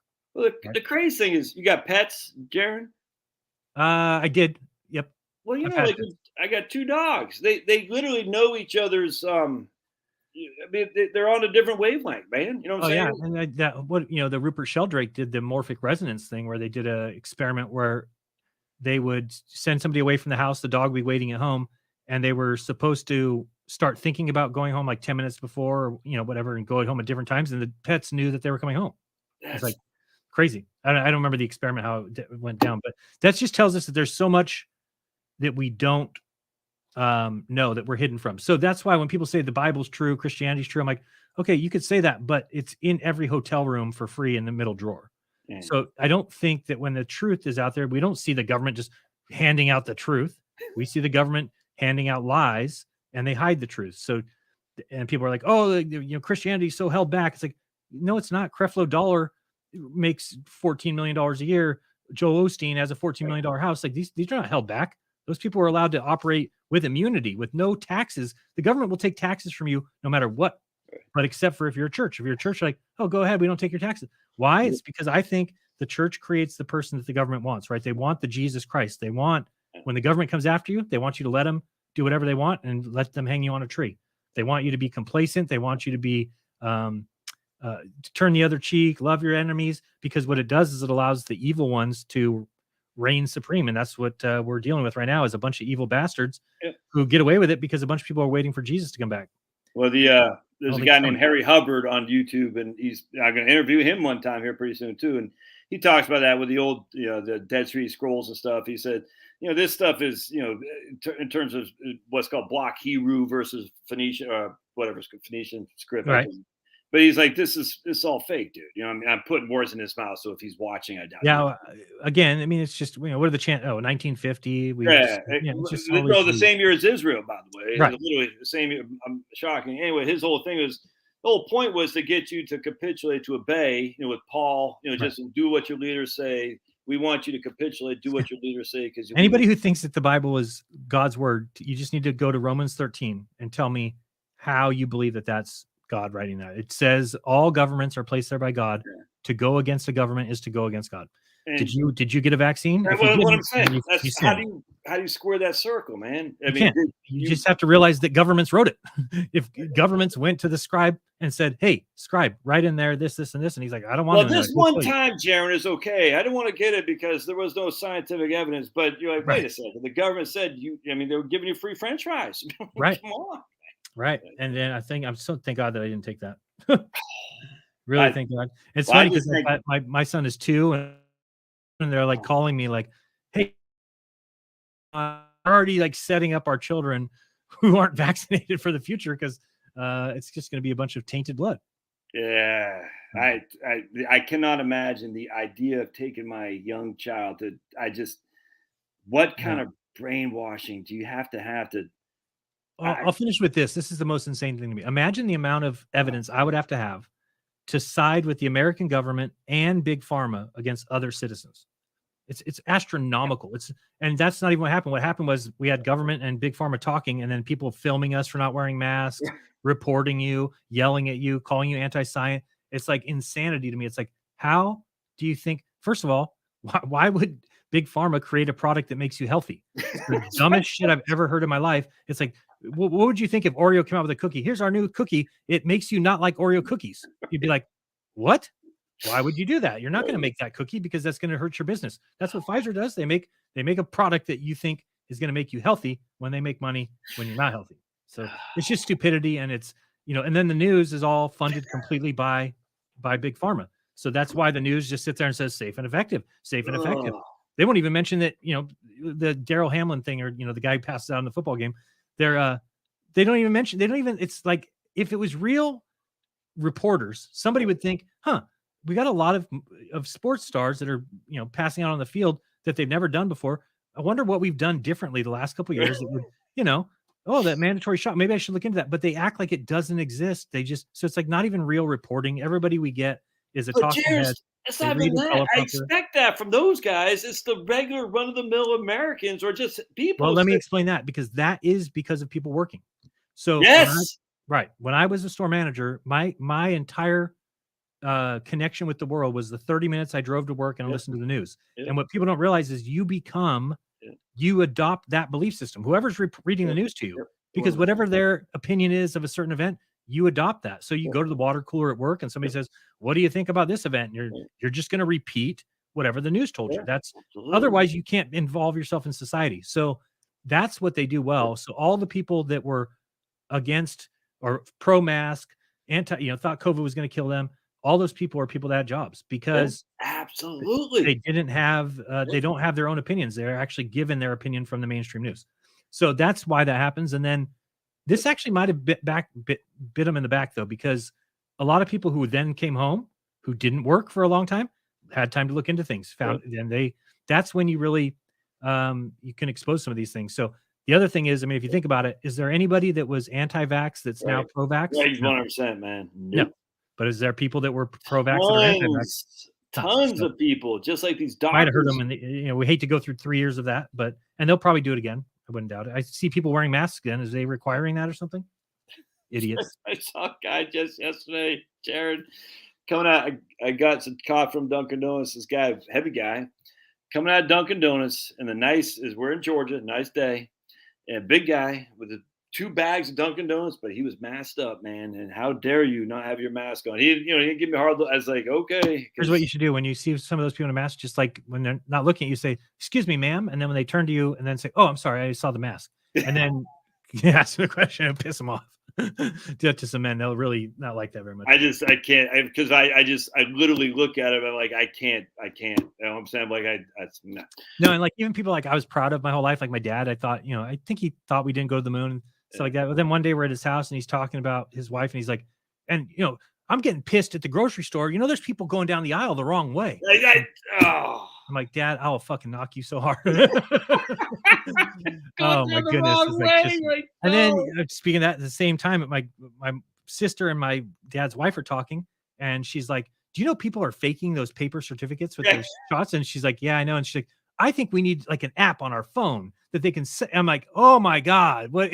I mean, they have just done I have to tip my cap all the time to the controllers. They're incredible. Literally, they're incredible. They're like, I guarantee if you're the guy from Pfizer, you're like, I can't believe this is working. I can't believe this is working. They're just supposed to be laughing, drinking their Crevassier or something. And just they're sitting there thinking, normally people like your dad who are not dumb, but they're like, yeah, we should have an app on our phone to validate if we've been.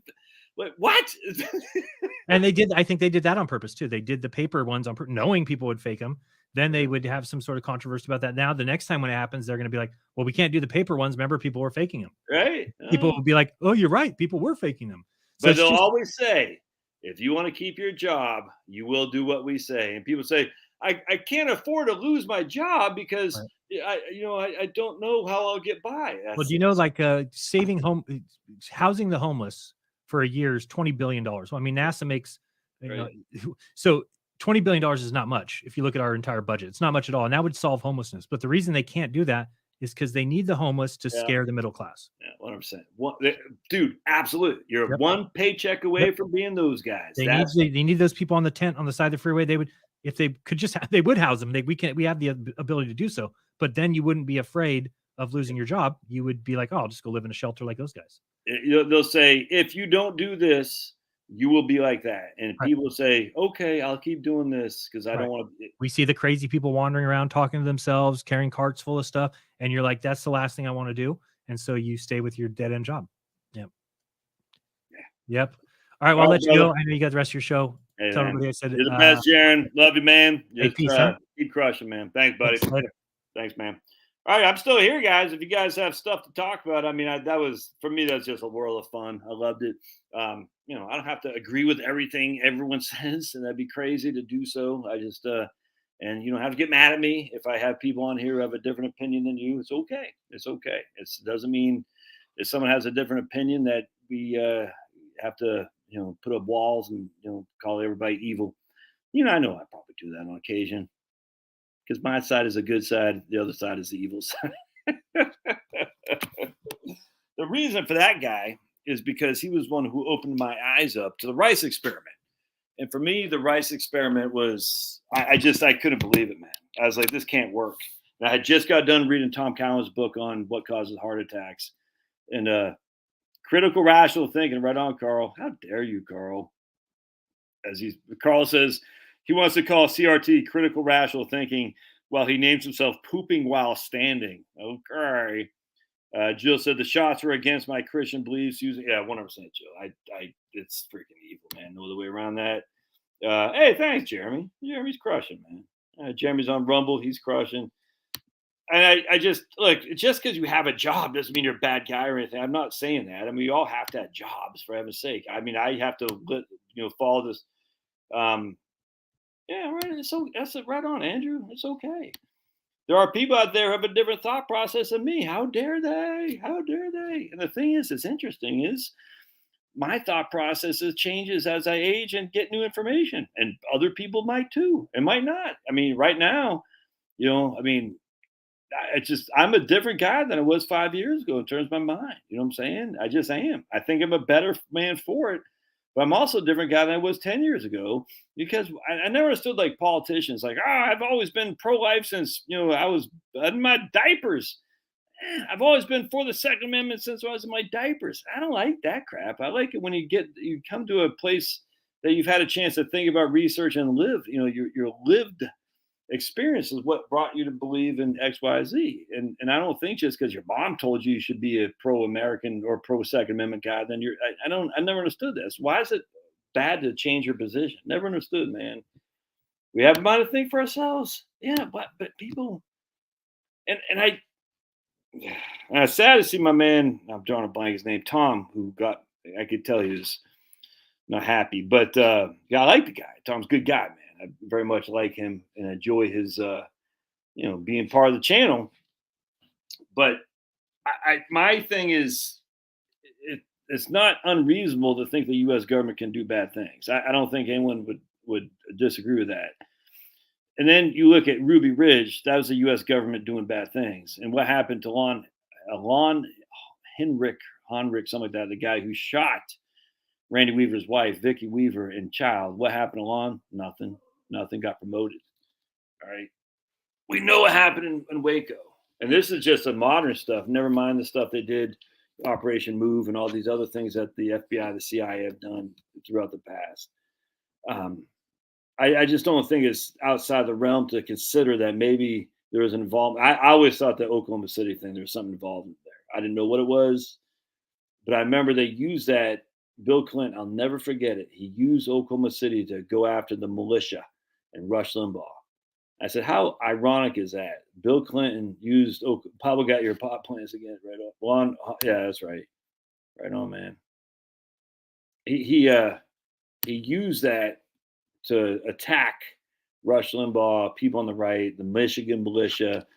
And I just said that this doesn't happen by happenstance, man. Timothy McVeigh, we have evidence of various people who are set up to blow up the building. Now, we could call them nuts or whatever, but I think they have a right to have a fair shake when they're patriots. They serve the country well.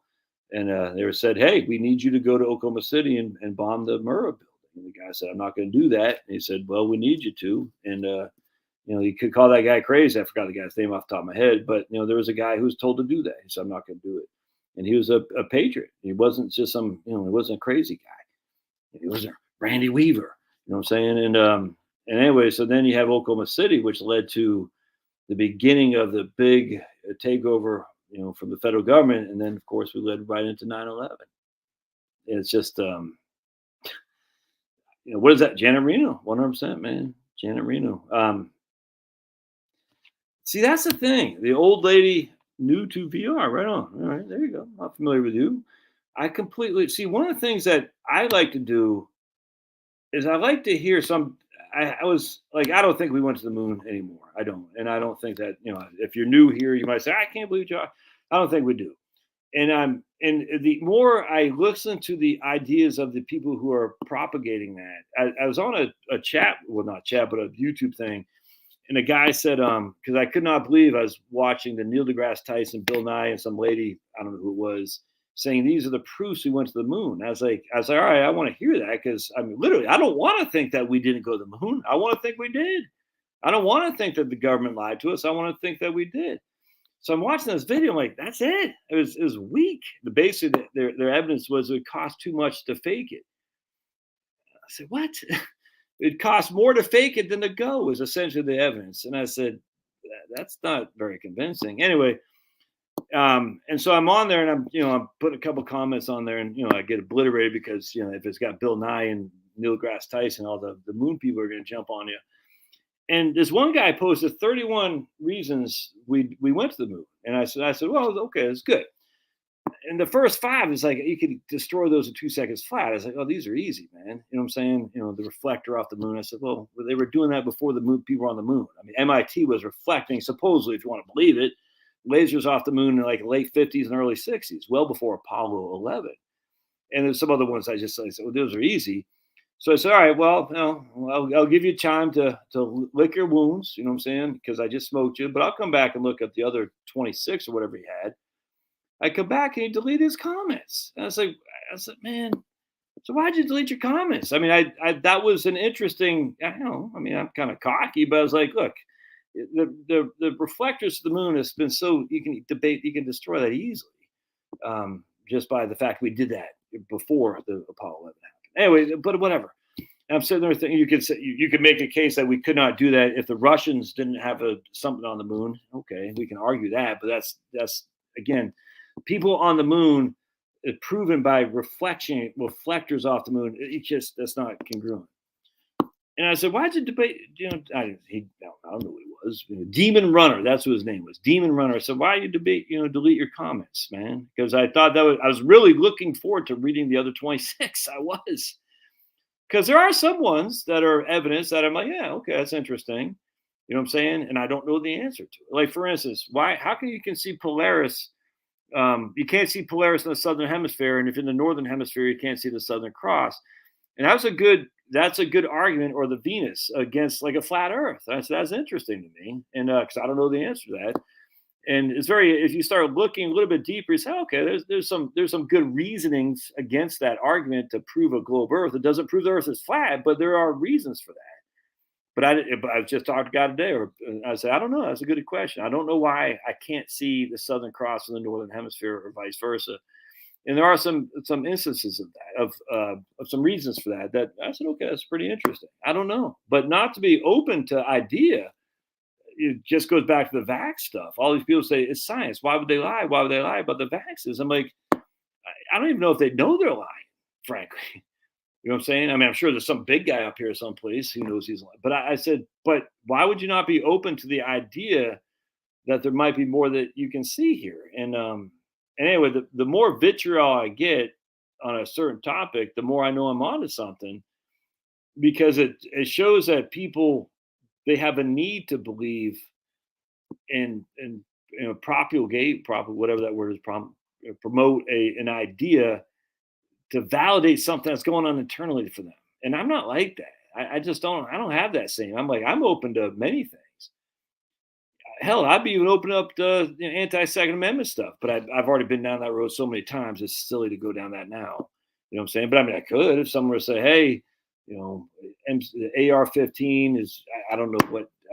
I don't know what would convince me to be anti-Second Amendment anymore. I don't know. But I mean, if someone has a good idea, I'd be welcome to hear that. But the reason I will never be convinced is a rifle is just a tool. It's nothing more than a tool. It's an inanimate object. It cannot be good nor bad. It just is. So to say I'm going to ban a rifle, it'd be the equivalent of saying I ban this because the damage a human being can do. It's just as silly to me. I mean, literally, I just say, huh? Well, but a rifle can shoot, and it can shoot a bunch of times. Well, 20 of these cups can, the 20 different people can hurt a lot of people in the head too. It's dumb. And never mind the fact of rifle being used in self-defense. So that's just a dumb argument.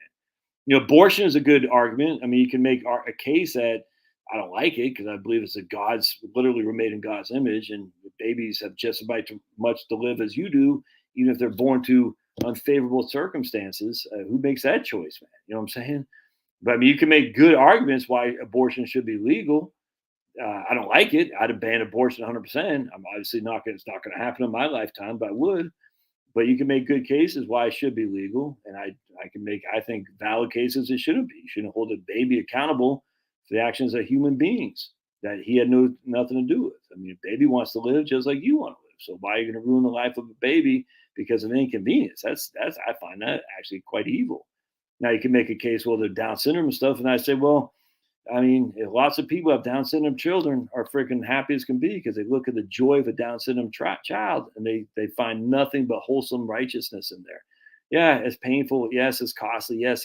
But to say that if they got Down syndrome, the obvious solution would be to boredom. That's look, it's easy for me to say. I get it. All that stuff, all these arguments, I get it. There's nothing as black for me. The Second Amendment is pretty black and white.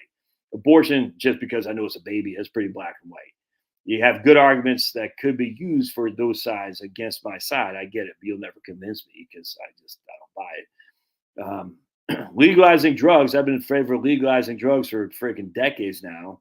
My wife disagrees with that immensely on that, and there's good arguments on that too. And I could be convinced, I suppose, that we really need a real war on drugs. I'm not much sure what more you could do, a real war on drugs compared to what we've already done. But I get it. I'm just trying to think other things. Communism over capitalism. I mean, it's just, I don't know. It's interesting. Abortion is evil. I can 100%, James. I could not believe more. Yeah, exactly, Brent. I mean, that's the thing. It's like, how is it that these things happen and only expand the power of the government? I mean, if you're in the government, what does the government want? More power. So it's the best thing to expand government. What do you think about people following a certain religion just because? Look, dude, I'm Catholic Christian. I think I've come to the conclusion more and so that this is why I think when people say it's this book, and this is NIV, by the way, so a lot of people use KJV, and I that's fine. But when they say this is it and the only way, I'm like, how do you?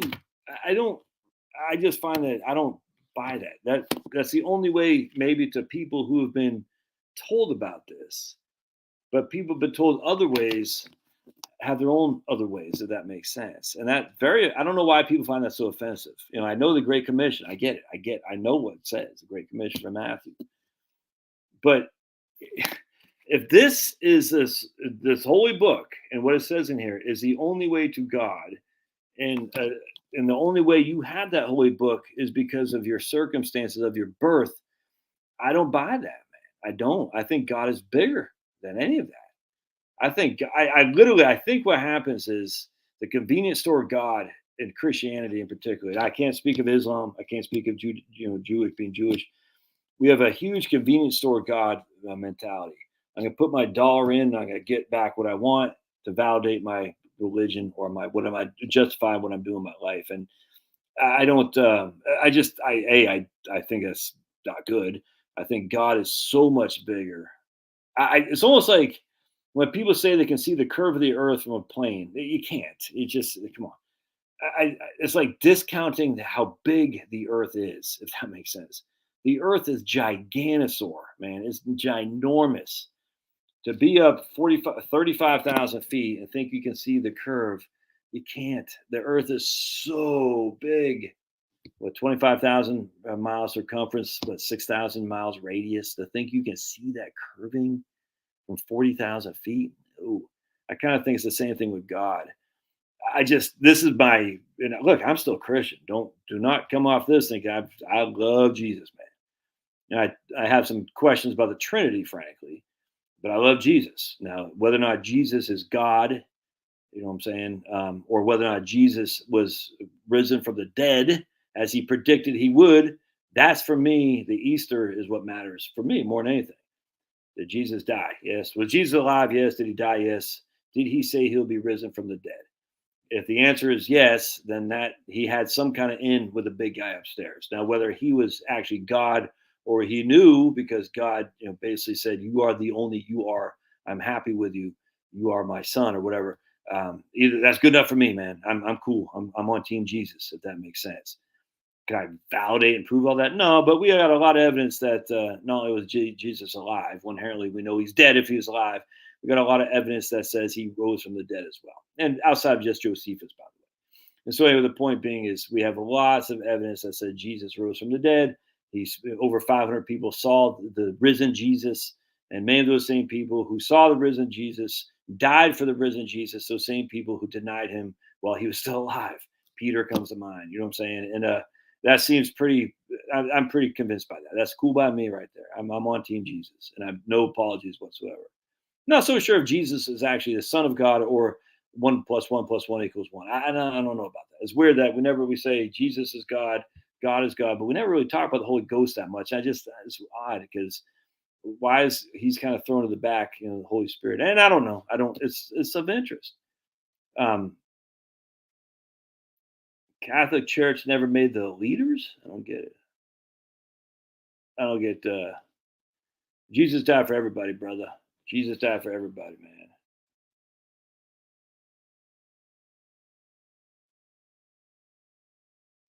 Uh, yeah, I don't like Bruce Springsteen in the least. I have to see the thing with these guys. I think they actually have to tell you. They have to be. What's the word I'm looking for? They have to say some levels of truth. The evildoers, if that makes sense. I don't know why, but I think there's like some code they have to say. Look, you have to allow people to see what we're doing. Like, because there's no excuse. Like when you see the Pfizer with the freaking Grammy thing, you're like, dude, that's just it's literally satanic. There's no excuse to deny that. There's no excuse. I don't even know what a universal is, man. I don't know what that is. And so, and like C.S. Lewis says, we made a huge mistake when we kind of laugh at Satan as being this weird guy in tights. You know what I'm saying? We're he's a cartoon character in tights. Satan is evil, evil, and the the horrible thing about evil, it it chews you up and uses you. That's what I don't understand. Like a lot of people throw in with that, and I'm not even sure they're doing it, but like, oh man, Satan or the bad guys, they'll take care of me. No, they won't. Satan despises more the people who follow him. You got to read. There's a book called Adult Children of Alcoholics. Adult Children of Alcoholics. I read this probably 25 years ago. I was in a pretty big crisis myself, having trying to give up drinking myself, and I just didn't like. I was like, long story short, the issue was the lady who wrote that book says you're going to date people, and you're going to and they're going to love you, and then you're going to make it so you you're going to basically ruin your relationship because you don't love yourself, and as you don't hold yourself in any esteem. So if someone loves you, they must be even worse than you, if that makes sense. Dude, that was some Adult Children of Alcoholics. I'll never forget reading that. I said, that's so true. So if someone loves you, they must be real bad, because to love you means they're jacked up because you're jacked up. So if someone does love you, that means they're even worse than you. So you'll inherently do whatever you can to ruin that relationship, because no one good could ever love you. Dude, you read this book, you can't help but cry. It's freaking fascinating. You're like, that's me right there. How many relationships did I ruin because I said, oh man, and you do it because like, oh, all right, well, I got her, but it must be something wrong with her because she likes me. You're not even saying that out. You're not even noticing you're saying that. But I'm gonna go after this chick instead, because if that chick's playing hard to get, that means it's not just like, oh, I hope I can get her, but also because she knows the true me. And once they know the true you, and then they're gonna leave you anyway. So what you do is you say, I'm gonna mess this up before they leave me, if that makes sense. It's a bad place to be, dudes. Anyway, the point being is like it's what Satan goes. If people follow me, they must be scumbags because I'm a scumbag. I truly believe that's what it is. So Satan says, "What are you, freaking idiot? You're following me? I'm Satan. What the hell are you doing? You have all this wonderful God over here. Why would you follow me? But if you're that dumb, I'm gonna tear you up and use you and abuse you because you're stupid. I don't want people being stupid following me. You see what I'm saying? But the people who aren't stupid inherently aren't going to follow him. I think a lot of evil people don't realize that. Satan, Satan, he'll hate you more than he hates Jesus. Anyway, yeah, I'm not so sure about that, Jill. Jill says the mystery of the Trinity is literally part of Jesus's words and teaching. I'm not so sure. To what end did Jesus die for everyone? Well, I think Jesus died to open up the pearly gates. 100%. Jesus died, was crucified on the cross, on a tree, so the pearly gates would be open. So we'd all hear it. Well done, good and faithful servant. That's truly what I believe. People say, well, how do you explain Abraham? He died before Jesus was born. You know what I'm saying? So I don't know. I think it's interesting. At what age do you think it's too late to start investing? Marco, yeah, I don't like CDs. For CDs, it's never too late to invest in dividend stocks. It depends what you're trying to do, brother. Marco Polo says, at what age you think it's time to start investing? I don't think you can. Oh, here's Jeremy. Anyone here? Here we go. Echo. Sorry, Jeremy. I forgot Rumble, man. Forgot, brother. Jeremy says one case for abortion is 11 years. Yeah, 100%. Good point, Jeremy. One case for abortion is 11-year-old girl getting pregnant. If I remember correctly, the girl with that, she went through the process. Yeah, I 100%, man. 100%. Jay Wall says, my brother was at the Pentagon. There was definitely a plane in the building. Well, we don't see any video of that at all. And actually it's interesting too, because if you look at the first video of I think it was a Fox News guy, he goes, there's really no evidence a plane even hit. It's very interesting. You should watch some of that stuff, man. You're like, he goes, yeah, you would never know a plane hit the building. That's literally the Fox News. I think it was Fox News guy, or maybe it's local, Washington D.C. guy. There's no video evidence of it whatsoever. We have a guy on the news saying you would never tell the plane hit this building ever.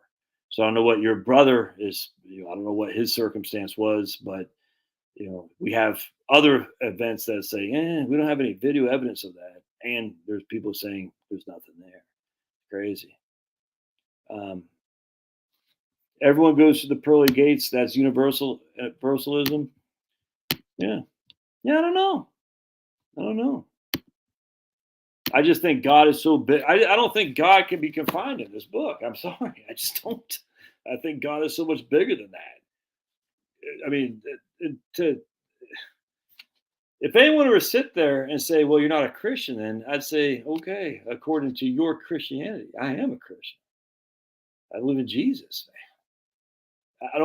Who are you, whoever that is, to say you're not a Christian? Who the hell are you? You know what I'm saying? Talk about freaking cocky. And I'm not saying anyone's doing that here. But if someone were to say, oh, you're not a Christian because you don't believe what I say you have to believe, I say, screw that, dude. I believe in God, the creator of all things. All things. I believe his son was sent by God to die on the cross for us, to open the pearly gates. And we can say for all who believe in Jesus. Thus, those who don't believe in Jesus don't go to the pearly gates. Abraham? I mean, we just literally, Abraham because of this, that, and the other. Okay. So we have a cop out. We have an opt out for Abraham. All right. So I mean, come on. Solomon, David, I mean, the king, the list goes on and on and on, man. Well, okay. So if those guys get into pearly gates, but because whatever opt out we are, then the people who are born in friggin' Jakarta I don't buy it, man. I don't buy it. Let's just put it that way. And I mean, why would that be so bothersome to some people when other people believe differently?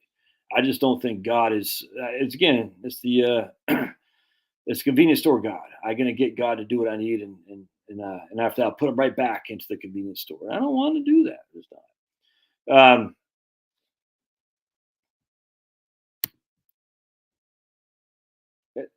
No, see, this is Jill. That makes no. If Jesus was not God, he wouldn't be. What are you talking about, Jill? Jill, why would you even think that?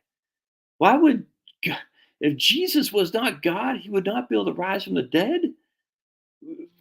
As if God could not make it happen, saying, I'm going to make that guy rise from the dead? Huh? Not then freaking, who else rose from the dead? Lazarus, but there's another guy who wasn't by Jesus. Did Paul supposedly raise some from the, I can't remember. Jill, what are you talking about? If God can make anyone he wants,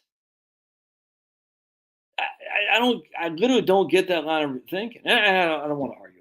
It's weird to me, and that's okay. It's okay to be weird to me. It has been proven the gospel has spread around the entire world many times over. Okay, it's been proven. So a new baby born in Jakarta? Come on, man. Huh? God made a covenant with Abraham. All right, but the issue, Don, is we say only through Jesus do you go to heaven. And well, Abraham died before Jesus, so well, but we have to have an opt-out. Look, I do not want to argue this stuff because I don't know. It's something that's in my head. I think about. I'm sitting there thinking, Jill says only God, Jesus could bring him back to life. I said, I don't buy that for 2 seconds. I literally don't. God can do whatever he wants to do. The big guy upstairs, he's got it all. He's got it all going on. If God says, Jesus, you're my son, I love you, and I want you to come back from the dead in order to show over 530 people you're risen, you know what I'm saying? And to change the world, that seems like God could do that to me without question. Without question. No. All right, see, your Old Testament saints were saved. Abraham believed in God; it was accounted to him as righteousness. So why? Okay, we're gonna. Um,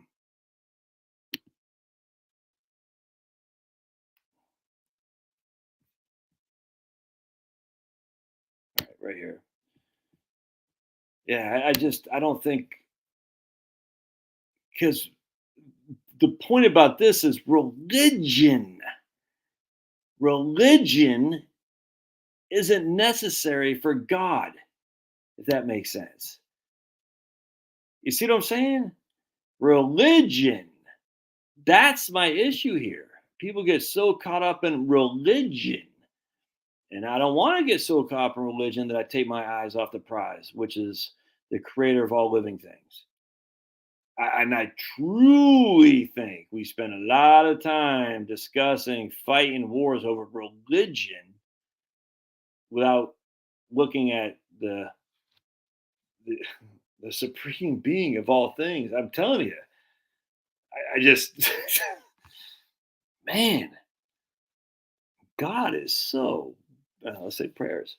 Oh, Heavenly Father, we'll never know the mysteries of the world you created for us. We'll never know. You may or may not tell us in due time. We don't know. We don't know. It may or may not be in the books that you've shared with us. It may or may not be. But let us be open minded to recognize you are above everything, everything. And to seek wisdom and knowledge, to turn to you first and foremost, because you are above everything. God, look, I don't need to know the truth. I just need to know you. That's all I need to know. I need to know God. And I just ask for guidance to know you better. And I just feel like, Lord, I'm on that way. I feel like I'm knowing you more every single day. And I am so humbled that this flawed human being of a man, of a creature that has no righteousness in your realm, that you allow into your realm. It's amazing to me. Why would you allow this flawed, disgusting human being to even utter your name? It's breathtaking. Oh, and it's so fantastic. And good Lord, I just pray for peace on earth, and we pray in Jesus' name, amen. Oh, man. Yeah. All right. Let's see here. Let's see some final up comments here. We'll see. Jeremy's got anything left on Rumble? If God can create anything, God can raise people from the dead. Religion, Jeremy, for God, for me, you ain't so bad, man. A personal relationship with God is, and Jeremy says with Jesus, is what matters. 100%. If God can create everything, he can raise people from the dead. Religion is a man thing. I 100% could not agree more. 100% could not agree more. Look, I read this every single morning. I'm not anti this. I believe in it. I find some areas in here that make me doubt. Oh, must be a bad guy. Yeah, we talked a lot about that, Rob Glow, about Jaron and his take on different than mine, and that's okay. We don't have to punch each other. It's the cocksureness of everybody. Yeah, let's just give an example. This guy was debating me on King James, and I was like, well, because King James is the only way, blah blah blah. And so I said all the other books are wrong because King James is a true literal word of God. In King James, they use the word Bible or bottles, and in all the other versions, they use the word wineskins. So, I mean, I know this is English version, but still, I mean, if the King James is a literal way, and they say bottles in the NIV and all NASB, they all say wineskins. Well, one of these is wrong because wineskins and bottles are two completely different words. They have the same functionality, I grant you, but inherently, then, if King James is the only way and it has a different word, then you can't say the other ones are the only way. The other ones are not the way. You see how this becomes narrower and narrower, and I just find that weird to me. And then we know King James, as I did the video earlier today. It was the Tyndale. They took the words from Tyndale and they obliterated some of the words from Tyndale. Flat Earth. It says explicitly in the Tyndale Bible, flat Earth. King James, which translated the Tyndale Bible, did not say flat Earth. It didn't. I mean, that doesn't mean the Earth's flat or anything. I'm just saying what I'm trying to say is the King James version, they don't use the word flat Earth in there. They don't. And yet the Tyndale Bible did. And Tyndale literally was a hero among heroes, certainly more so than King James, for heaven's sake. I mean, I'm just like the Tyndale freaking crushed. So how do we then square this circle? Say King James is the only Bible, all the other ones are okay, but they're not the true Word of God, the inspired Word of God, because King James was based on the Tyndale, but yet King James they used different words than Tyndale did. You can't square that circle to me. And then we can say, well, the NIV says this, and you can say, well, the Catholic Bible says different. Well, the Catholic Bible, I just see where this is the religion which is confusion, and who creates confusion? It's not God. I think it's Satan, where they say religion as opposed to your love of God, your love of religion. And C.S. Lewis talks a lot about this, man. I 100% agree. Says C.S. Lewis will get into this well better than I can. But it's just like if we're only focusing on religion as opposed to God, I find that to be a challenge and problematic. And then especially when you look at the various the block script, block Hebrew versus Phoenician script, it's just there's a lot to be desired of. We don't even know who wrote the first 5 in the Old Testament. We don't. We attribute to Moses. We don't know that to be sure. We don't know. You know what I'm saying? And then you look at the Egyptian version of what happened with a Maneteo, and talking about these shepherds. They came down and they tore into Egypt and they ran the Egyptians off, and then the Egyptians mounted a comeback 500 years later. And there's a guy, I forgot his name. I did a video on this, and he was known as, I forgot his name, but he led the shepherds in the Exodus, crazy, to Jerusalem, and it turns out that would be Moses. I mean, so everyone has a different perspective. Like Jaron was saying about the perspective of the Russians with a space race, the Americans with a space race. Your perspective is on what side of the street you're on. There's just no two ways around this, man. And when you look at the Egyptian side and you're reading this guy Maneteo, and you're like, huh. And he talks about the Exodus and all this. You're like, oh, that's biblical. We all have we know the Great Flood happened. All religions have that. You see what I'm saying? It seems to me that to put God in a specific religion, again, is to minimize how God is so big and powerful and just. And Jeremy, you're batting 100 here, Jeremy. People have this Manetheo or something like that, man. Jeremy, you're crushing tonight, dude. People have this weird desire to control, rule over people, causing all kinds of problems. Satan is like a roaring lion. By the way, speaking of roaring lions, man, I was reading this in my reading today too, and talk about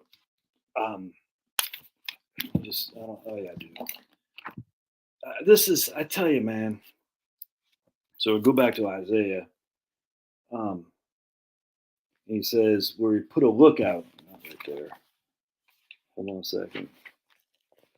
All right, so this is Isaiah 21, 21:6. This is what the Lord says to me: Go post a lookout and have him report what he sees. When he sees chariots with teams of horses, riders on donkeys, or riders on camels, let him be alert, fully alert. And then the lookout shouted, and he talks about this. But if you actually look, it's not the lookout shouted. That's what the NIV says.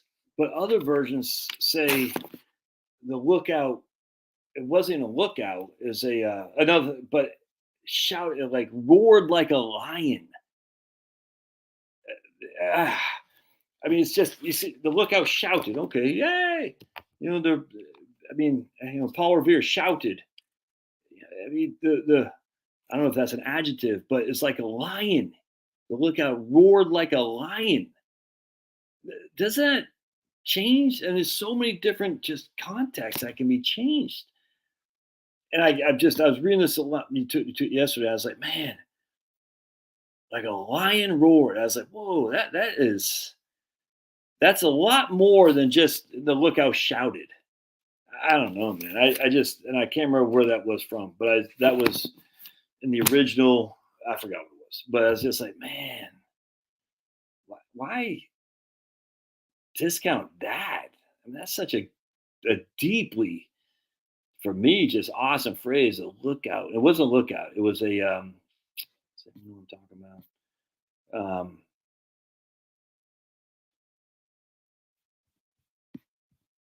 There you go. Hey, thanks, Brent. Appreciate it. I mean, show me where Jesus. I mean, Jill, where does Jesus say the Trinity? I mean, show me, because there's lots of there's lots of other things where look. I'm not saying it's not true. Don't put words in my mouth here. But when you hear a different perspective, like, oh, that's interesting, huh?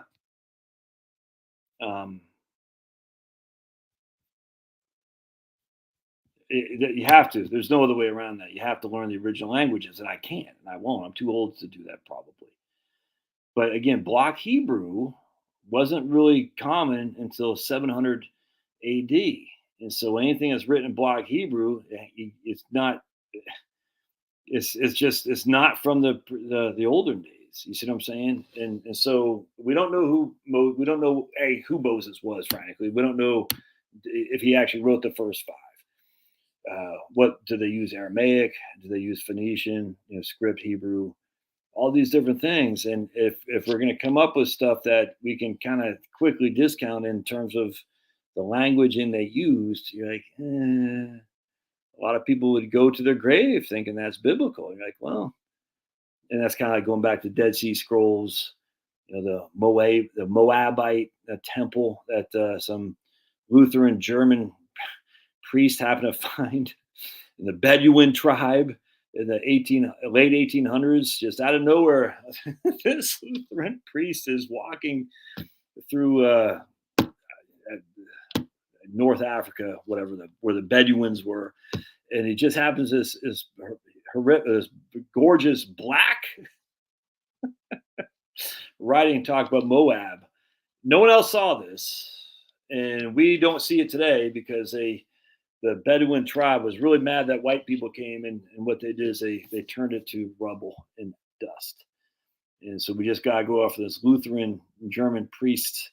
It's like, at some point you got to say, why do we have to make crap up to validate stuff? I don't like that. Dead Sea Scrolls have a lot to be desired. The Moab temple has a lot to be desired. Why do we got to make stuff up? It's just, I would like to see proof of the Moab. It's a freaking temple. It's not a temple, rock. There isn't any because it's been destroyed. Come on, man. I don't like that stuff. And yet people are going to say, well, it's, scriptural because we have proof of this. And I'm like, well, do you really have proof, or just all these people traveling back and forth to North Africa? Not one saw this black temple. Not even a temple. It's like a rock, a stone, I guess. In the middle of nowhere, a middle of a high traffic area, until his Lutheran, and he couldn't even read the script. And look, man. I mean, you don't have to be Bart Ehrman to say, yeah, that's odd to me, but you have to start saying, yeah, that doesn't make sense. And then we have other things that are more obviously evidence of things, and that gets discounted because Barnabas. I don't know. It's weird. That's okay. So if you read Genesis, the Father, Son, and Holy Spirit, yeah, that okay. But remember, we're saying the Son in the Trinity is equal with God. You see what I'm saying? That's the thing. We're saying the Son is equal with God.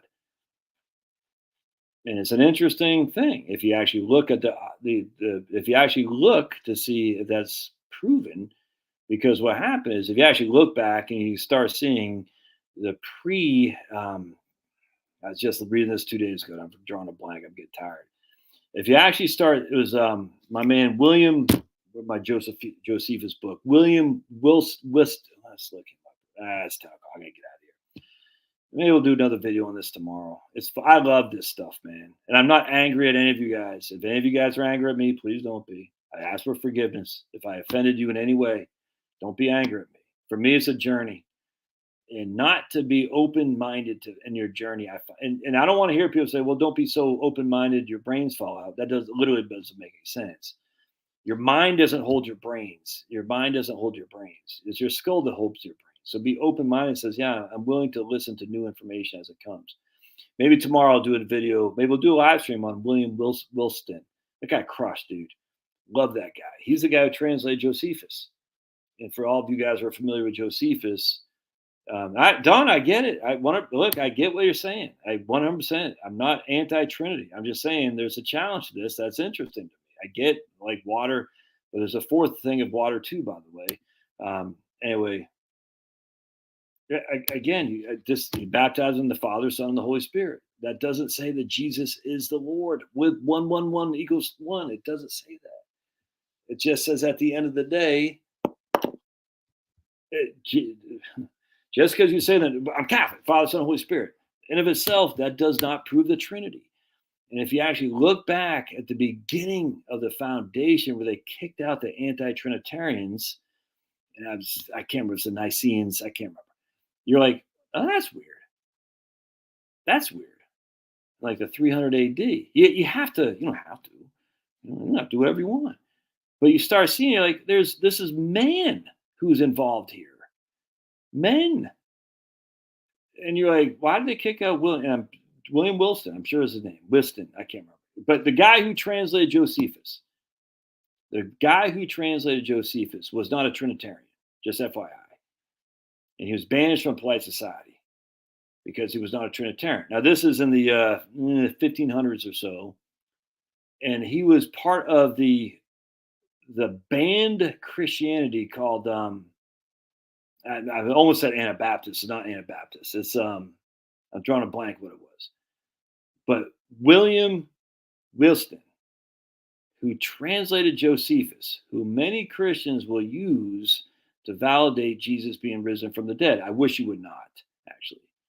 Don't use Josephus as your validation for Jesus being risen from the dead. Because people can debunk that in 2 seconds flat. I'm just trying to protect you from making these mistakes I've made myself, actually. And then you're like, oof. Anyways, the point being is if you look at Wilston, and you just read back from what he thought and how that the previous mechanisms, how this came to believe, you're like, they just banned these guys. Literally, they said, if you don't believe the Trinity, you're gone. It's like, it's interesting. Yep, this job, me too, man. Me too.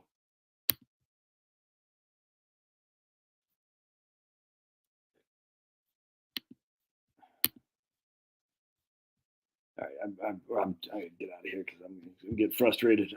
Just because the Father, Son, and the Holy Ghost in of itself does not prove a Trinity, that Jesus is God. Now, look, this is the point. This is the problem, man. People want to throw this at you like you have to take this side. And I'm not. I'm saying there is a challenge to this, and it's interesting. And not to recognize that there is some, especially if you've taken the time as I have to actually research how this came to be, not to recognize there's a valid argument against the Trinity doesn't mean I support that argument. It just says at the end of the day, there is a valued argument against it. And many Christians had it, and many Christians still do.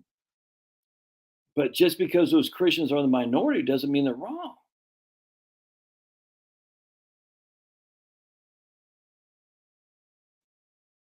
Yeah, right on, Don. Okay.